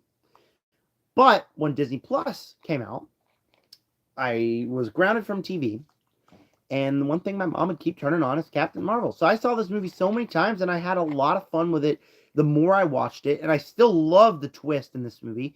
I love how it just completely, whoa, I did not see that coming, and I still think it's great, and I still think it's very watchable. I rewatched this one very recently. Felt like it dragged just a little bit, but still, this is a personal favorite of mine. I love this movie. Number 20, what is that? Number 24. Or is that? No, that is number 23. The Flash.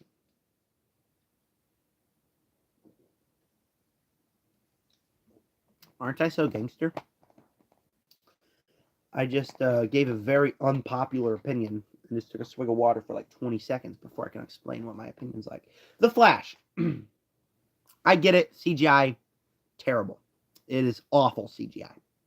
I get it. There's some issues with the story. But overall, I really love The Flash. I've seen it twice. And the thing I think that this movie can do so good is be a movie that doesn't have to rely on big CGI battles or big action sequences each time. It goes so long without a battle sequence that you're just there hanging out with Ezra Miller. Crappy person, very funny in this movie. Very good actor, but crappy person. And so it's so fun to hang out with this character and all the other characters because this movie is genuinely funny. And so it's just so fun to watch this movie. And as we head through the third act, it gets some CGI stuff, some big action battle sequences that I get a lot of people not super crazy about. But for me, as we head to the ending, even though the twist kind of confused me a little bit, I think it's really good. And as the way the movie ends about having to give up your mother, that's personal. I personally have never had to lose a parent, thank God, but that's very emotional, and it's a really great character arc. So The Flash, movie that I really, really loved from last year, and it's a very unpopular opinion, especially because of stuff that Twitter does. Number 32. Thor, not 32, 22. Can I quit saying 30? We're at 22. Thor Ragnarok. Why did I say it like that?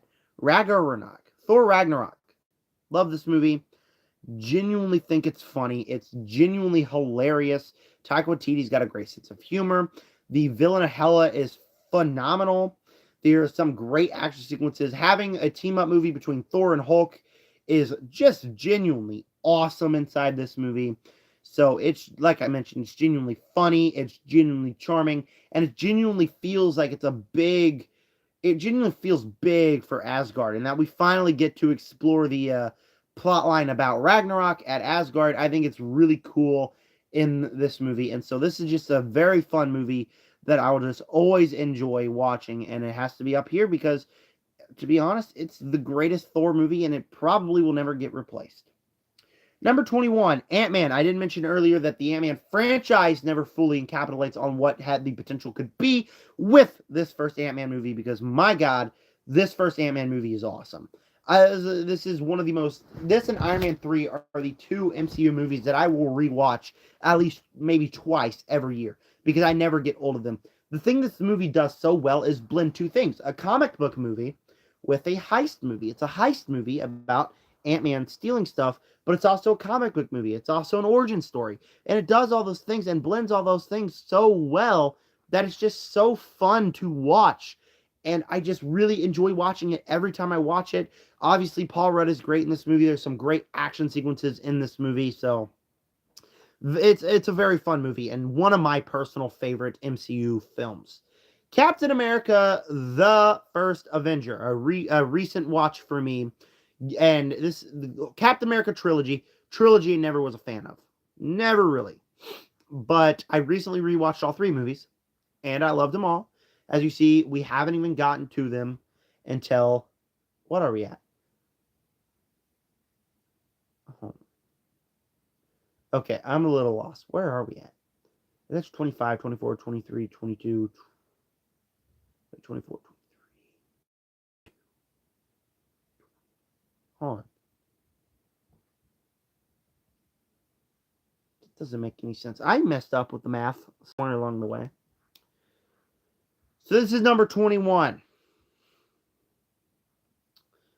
Okay, yes. Captain America the First Avenger is number 21. It took all the way up to 21 for the Captain America movies. And Captain America the First Avenger is a movie that I absolutely loved on rewatch. The thing that made this movie so good is that it's an origin story with Captain America and a character that is just so likable inside of this war story where these are villains that you want to see get defeated. These are bad guys that we absolutely hate because they're Nazis. If you like a Nazi in America, I don't know what to tell you. That's not good. So it's so cool watching these guys get beat up with characters that you really like, and it's just a nice origin story for this character and a nice addition to phase 1 of the MCU. I personally really, really love this movie. All right, we're in our top 20. I'm going to take a break, shoot any questions. We'll wait 5 minutes. And if anybody has any questions, we will answer them. And then we will get to my top 20, starting with 20 all the way to number 1. And we'll be through with 77 comic book movies. I'm going to go walk around for a minute. So let me play a video for you guys. Play video.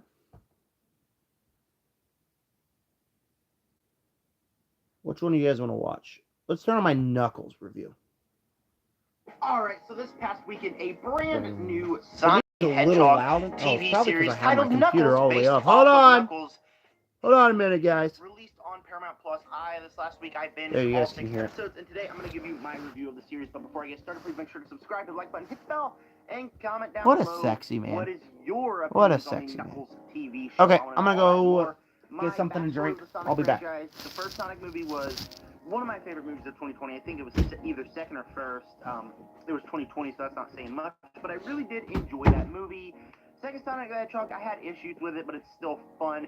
Going into this, the trailer made it look like it's going to be another Sonic the Hedgehog thing, where it looks like it's like Sonic the Hedgehog 1 and 2 are kind of similar. It looked like it's going to follow that path. And so I was kind of nervous going to, I didn't know if I'd fully enjoy it. Well, did I enjoy it? We're going to get started with the review, and we got some positives here. Despite the show not being good, we got some positives here. First off, when I mentioned that I was worried it was going to be the copy and paste, it was not a copy and paste. There was different things for good or bad, whether it's focusing on Wade, which I think is a bad change, or whether it's like the overall story with Knuckles, which is not just, oh, we need your power.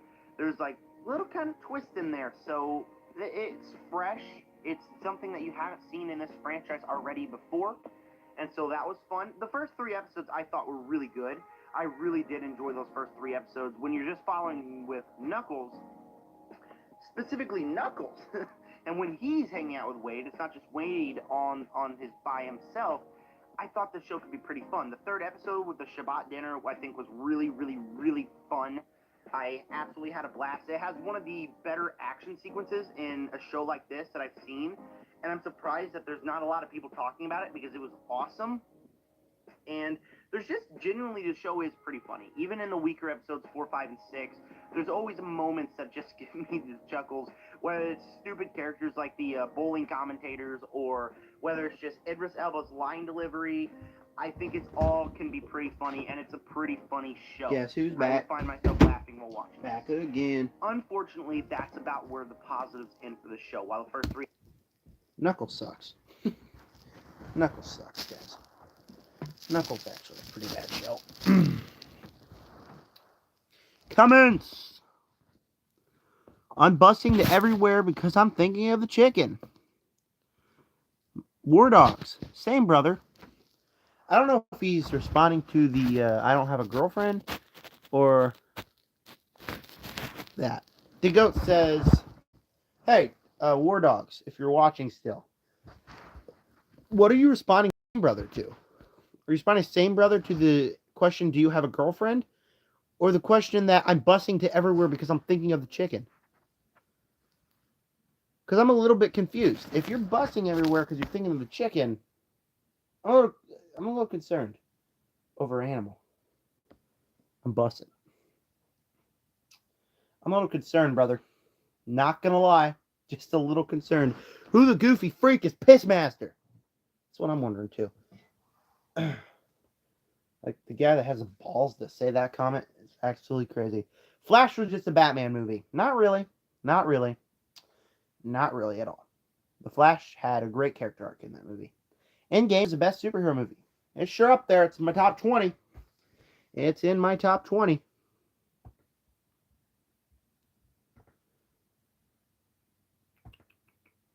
Wrong. Wardog says wrong. Nope, you're wrong. Endgame is the best superhero is one of the best superhero movies. Not the best, but it is one of the best. Okay, we'll give it 2 more minutes. If anybody has any questions, shoot them in right now. I don't know why I did that. It's a little embarrassing that I did that.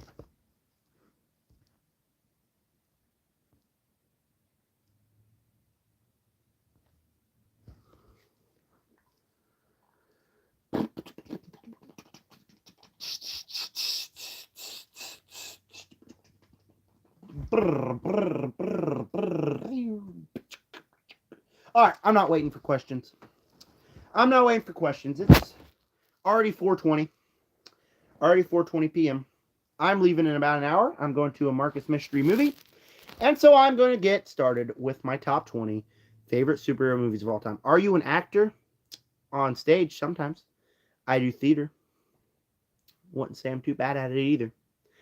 Okay, so if anybody has any questions and they pop up on here while I'm talking about a movie, I'll probably stop to answer them because I didn't realize it's already 4:20 and I need to leave in about 40 minutes. So I need to get these top 20 done. Number 20, Black Panther, the first Black Panther. Saw this movie on, I believe it was Mother's Day when it came to VOD. Not VOD, but it came to Vudu. And so, what's your YouTube? I'm not going to answer that dumb question, you moron. Anyways, so on Mother's Day, back in 2018, our whole family was at each other's throats for that whole day for some reason. Then we went to go see, and we didn't go see it, but we saw Black Panther. We all loved it. Ended up being a great Mother's Day. I love this movie. Still one of my favorite superhero movies. I think that it has some great action sequences in here. T'Challa is such a cool character. There's some great emotions. The villain of Kingston, not Kingston either. Killmonger. Why did I try to go King? What an idiot. Anywho, the villain is great. There's some great action sequences in this movie. It's one of my personal favorite MCU movies. I love Black Panther. 19, Guardians of the Galaxy. This is a movie that I love this movie. This was my favorite movie of all time until like a different movie came out that it's also up in my top 20. I love this movie. I love these characters. They all have great interactions with each other. I love the action sequences. It can be emotional at times. The ending where they're all holding hands with the Power Stone and learning that they're becoming a family is one of the greatest moments in the entire MCU. And so this is just not only just a very fun movie to watch, but it also is, again, another fantastic MCU movie that I love. And I really think that it stays in the top 20 for all these years because I absolutely loved it. Number, 18, Iron Man 3. Personal opinion. I know I'm going to get tons and tons of hate for that opinion right there. But I love Iron Man 3. I adore Iron Man 3. I love Shane Black, and I think that the way he directed this movie by making it an Iron Man movie that takes away Iron Man's power. So he doesn't have the super powered suit to where he fights these villains that he can just fry them in the super powered suit. No, it's Iron Man. So what Iron Man does is you strip him of his suit. He has personal stakes in this matter. And I think it's really cool. Even the twist reveal. I don't hate the twist reveal. I think it's a very good twist reveal. And all that was Shane Black's style. I think it's great. And like Ant-Man 3, one of the movies that I will rewatch once or twice every single year because I love this movie. Number 17, we got Blue Beetle, a very recent movie, and it's surprising me that it's staying up here. Twice I watched it. Twice I felt like the first 2 acts needed a little bit more Blue Beetle. But man, is this movie something special. And this day and age, to get a movie like this, it has got to be special. Man, I love this movie. It's because it's a movie about family and family only, that this family is so tight-knit together that when you lose somebody, they band together. And by that time when you lose him, you're so connected to this family that you feel that blow. And it hurt. It hurt watching this movie when you feel that blow. And so that is beyond emotional in this movie. Not only that, when we get the full Blue Beetle action in the third act, man, it is awesome.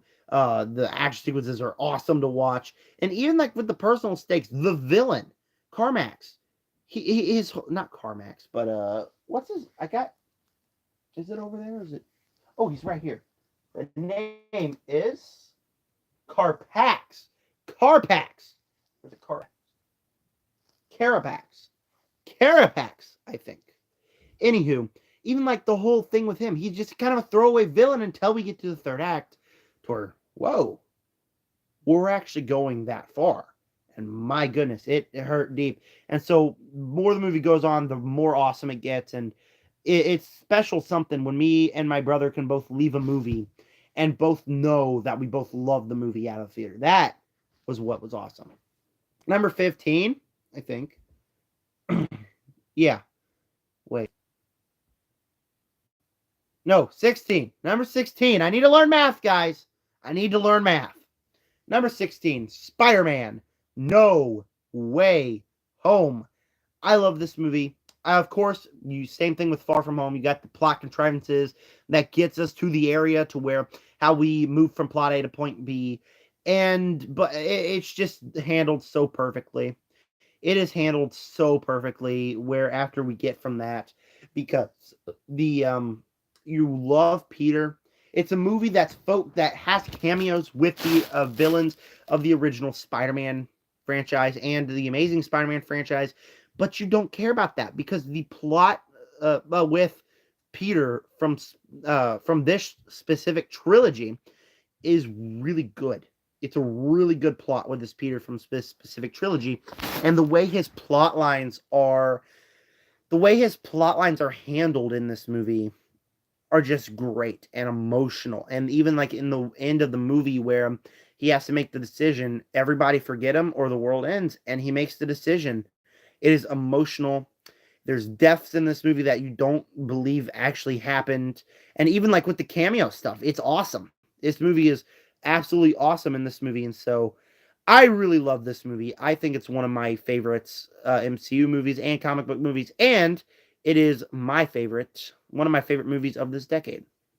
Number 15, finally, Batman v Superman. I did not like this movie the first viewing I had. I recently rewatched it for a DCU ranking. My God, it's good. It is a great movie.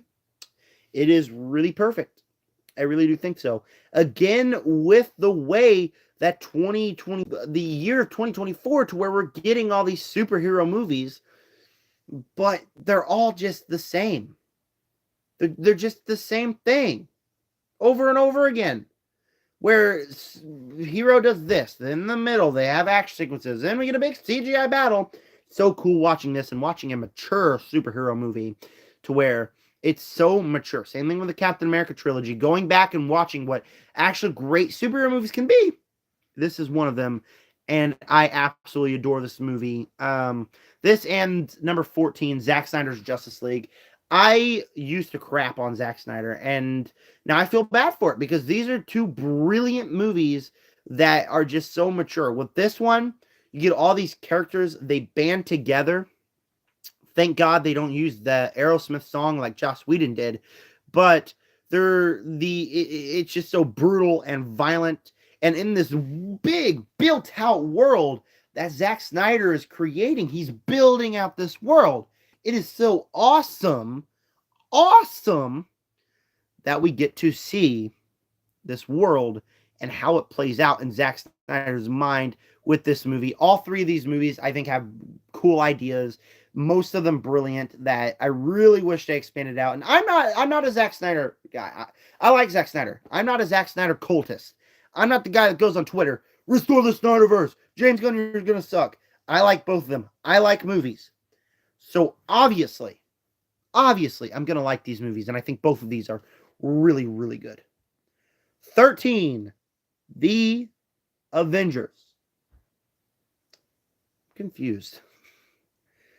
I thought that was going to be 15. So I plan on uploading my top 15. Now I'm going to upload my top 20 to more ZMC. Okay, I am not good at math.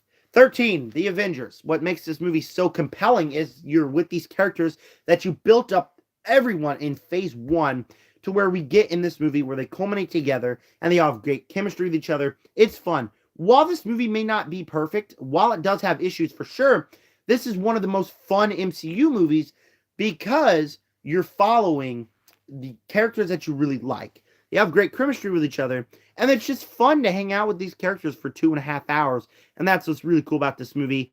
Also, the action sequences with Loki. Loki is a great villain, setting up for Thanos. I think that this movie is a really big success, and it's one of the movies that I will always rewatch inside the MCU. The Avengers, pretty great. Pretty great. Number 12, Spider-Man Homecoming. Are we talking about the first one? Brady D? Yes, we are. I know you, Brady D. I think so. I think you're the right person I'm thinking of. Anyways, yeah, that was the first Avengers.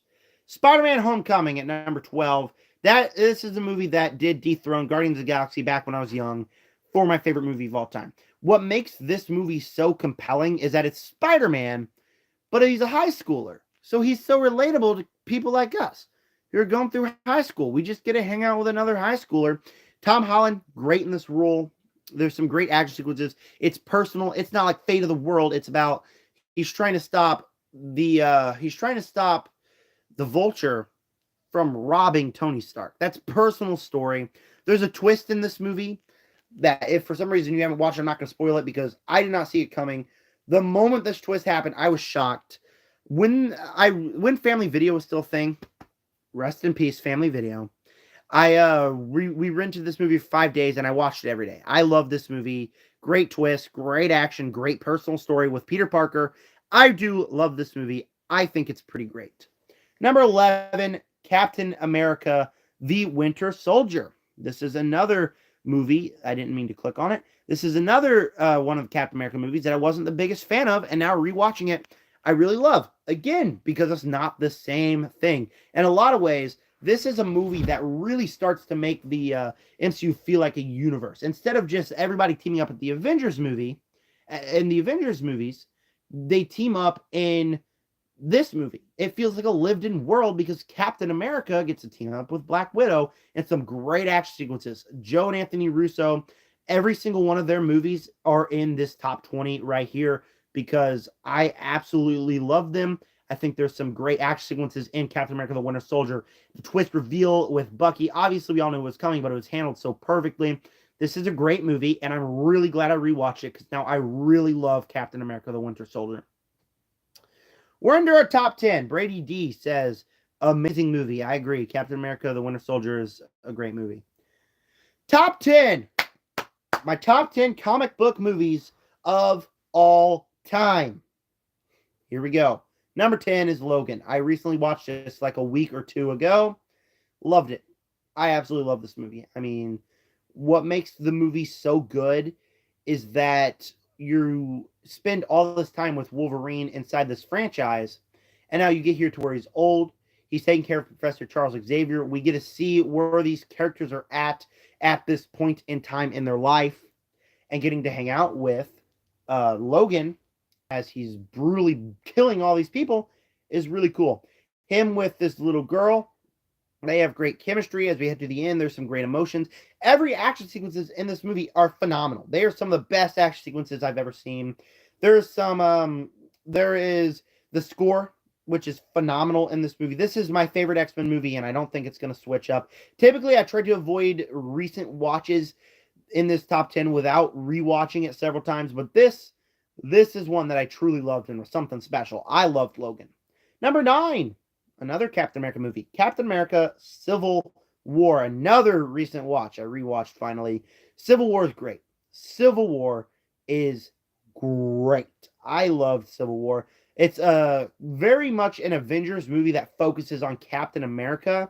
Well, everybody has their own character arc with Iron Man, but it focuses on Captain America. The story is about Captain America trying to protect his best friend Bucky, and that's why they're all going through a civil war. And so there's just some great action sequences in this movie, specifically the airport sequence where all the heroes are fighting each other, and some sequences where Captain America and Iron Man are fighting in the end of the movie. That is great. Baron Zemo is a fantastic villain in this movie. Winter Soldier, great here. It's just another Avengers movie with personal stakes and something that sets up for the rest of this universe. And again, after seeing the movie that is the same thing over and over again in this day and age, it's cool watching some mature superhero movies like that. Number, what's that? 8, 6, 5, 3, 2, wait. 7, 6, 5, 4, 3, 2, 1. How? How do you get that in the math? That doesn't make any sense. What? Okay. 10, 9, 8, 7, 6, 5, 4, 3, 2. Okay. Okay, I did that already, but whatever. Different results this time. Number 8 is Iron Man, the first ever MCU movie. I love this movie. It's great. The thing that makes it so good is it's so compelling with the character of Iron Man. Oh, that one hurt just a little bit. So compelling with the character of Iron Man, played brilliantly by RDJ, that he's just such a jerk character. And then he's taught a lesson when he's kidnapped by these terrorists. And so it's such a cool origin story, such a cool introduction to this world of comic book movies that we're going to head into with the MCU. The action is great in this movie. When he's building the suit, it's compelling. And then when he uses the suit, it's pretty cool. The action sequences where he goes absolutely baller in Afghanistan, some of the greatest action sequences ever. And even the twist is really good. So this is a fantastic introduction to the MCU. And again, after all these years, it still holds up. Number 7, Joker. I love this movie. Cannot wait for the new one that we're getting in October. A great movie. The thing that makes it so good is that we're following this movie through the perspective of the Joker. And so as we're following the Joker, we don't really know what's real. So we're following him, and he has this crush on this woman, and they're getting together. Then they're not, because it's all in his head. He has a mental illness, and it's all in his head, and you don't know what you can trust. And when it all comes crashing down, when you learn, wait, this actually isn't happening. This actually, what we've been following the whole movie is false. It's brilliant. It's brilliant. And when we head to the third act, when we fully get full Joker carnage, where he's killing everybody, going crazy, it's great. It's truly disturbing. It's a great movie. I am so excited for the new one. I adored Joker 2019. I love it. Number 6, The Suicide Squad, directed by James Gunn. I love this movie. It's great. Thing that James Gunn does so well is make compelling characters that you always enjoy being with. Sorry, felt like I just got stabbed for a minute in the back. Anyways, he makes great characters that you always enjoy being around, and just pits them against each other to where, like, they don't trust each other, but by the end they become a family, and you really like hanging out with these characters. With this one, all these characters are just so fun. It's fully rated R, so he can do whatever he wants, and he really goes for it. This movie's genuinely funny and genuinely awesome inside of this movie. I really did enjoy that. Even as we come to the end, it's full-on Suicide Squad weird, where the main villain is Starro, the giant starfish. And so I think that's really cool in this movie. This is just a very fun movie, directed by James Gunn. Has all the James Gunn's isms that he does inside this movie. That's fully rated R and one of the most fun comic book movies of this day and age. Kicking off our top 5. We're here. 5, 4, 3, 2, 1. We've went through 77 movies after we talk about these 5. And it's only been 2 hours. It feels a lot longer than 2 hours. It truly does. Now my dogs are going crazy. Let's get top 5. The 5 and 4 and 3 and 2, they're kind of together. This one is Into the Spider-Verse and Across the Spider-Verse. Into the Spider-Verse is number 5. It's really good. It's really great. I remember in theater with my mom that I was absolutely surprised when I watched this movie that they actually went for it and killed Peter Parker. Like, this is the first time I felt something. I hated this movie when I left the theater, when I watched it, but rewatching it, like, it makes you feel something, because Peter's a character you never thought would die. And when he does, you're shocked. Obviously, I wasn't into comics, and I know that's part of the comics now, but it's really shocking. The animation, gorgeous. The character arc's great. Even Kingpin's character arc is really great in this movie. And so it's just a great addition to this world.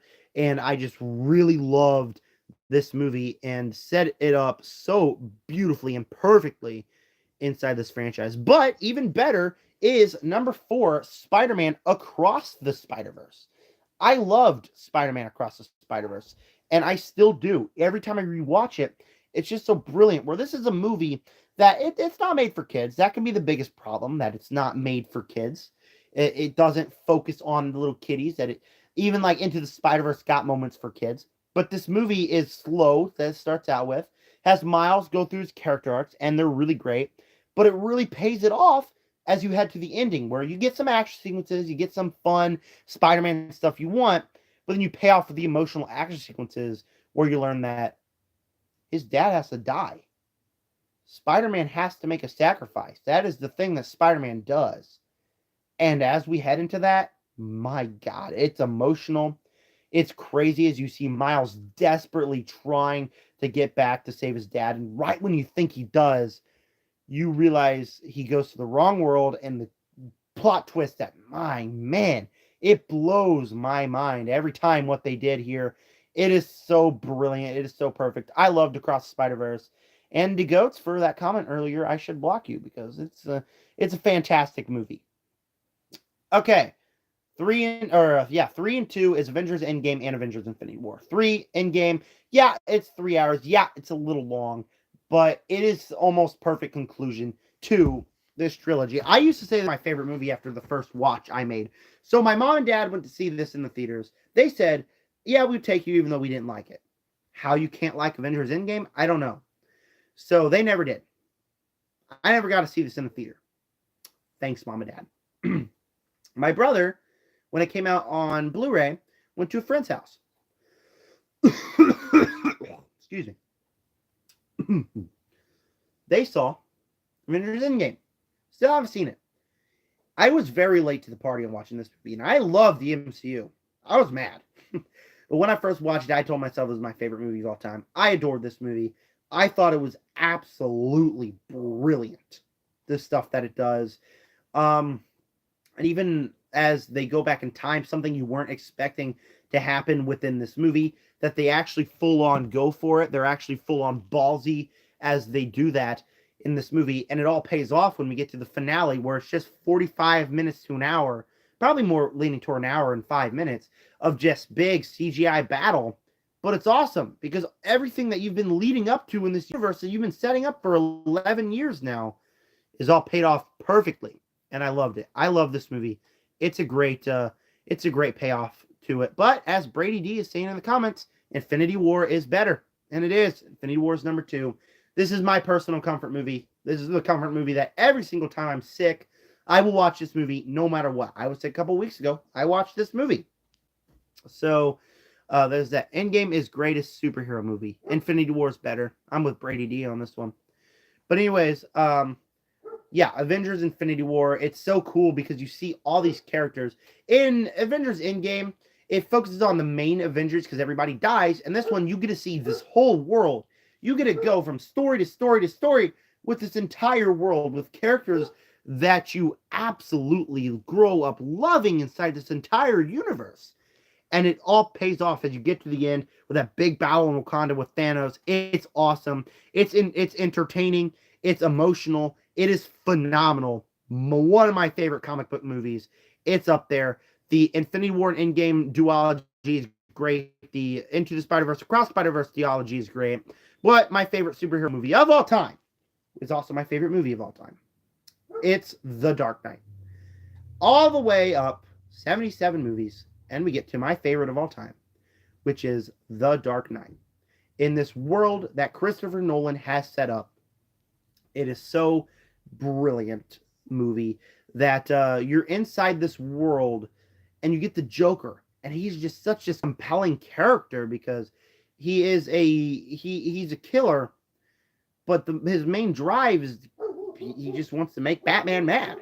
That's what's so cool about the Joker, is that he's just insane. He just wants to make Batman mad, and it's so smart. Even as we get to the boat where the Joker's brilliant, he says, either you can kill these villains, you can kill these criminals that deserve to die, or you can die.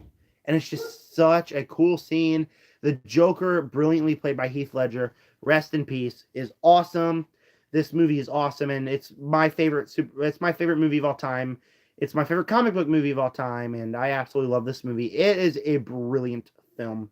77 movies, 2 hours and 10 minutes later, and we are done with the live stream. Is you actually kidding me? Infinity War is not better than Endgame. Take it from your King T'Challa, and I'm him, and you are messing around. The Dark Knight was so bad, the Joker killed himself. Holy cow. The Joker... Okay, okay. That's disrespectful. Don't disrespect Heath Ledger like that again. But, all right. 77 movies later, 2 hours and 10 minutes later, and that is my ranking of every single comic book movie I've ever seen. My God, that took a while. It feels much longer than it actually did. But yes, I would say, let me know down below what is your ranking of every comic book movie you ever seen, but nobody's going to do that. Nobody's going to comment down below 77 movies. So tell me your top 10, or tell me your, what movies do you like? What movies do you hate?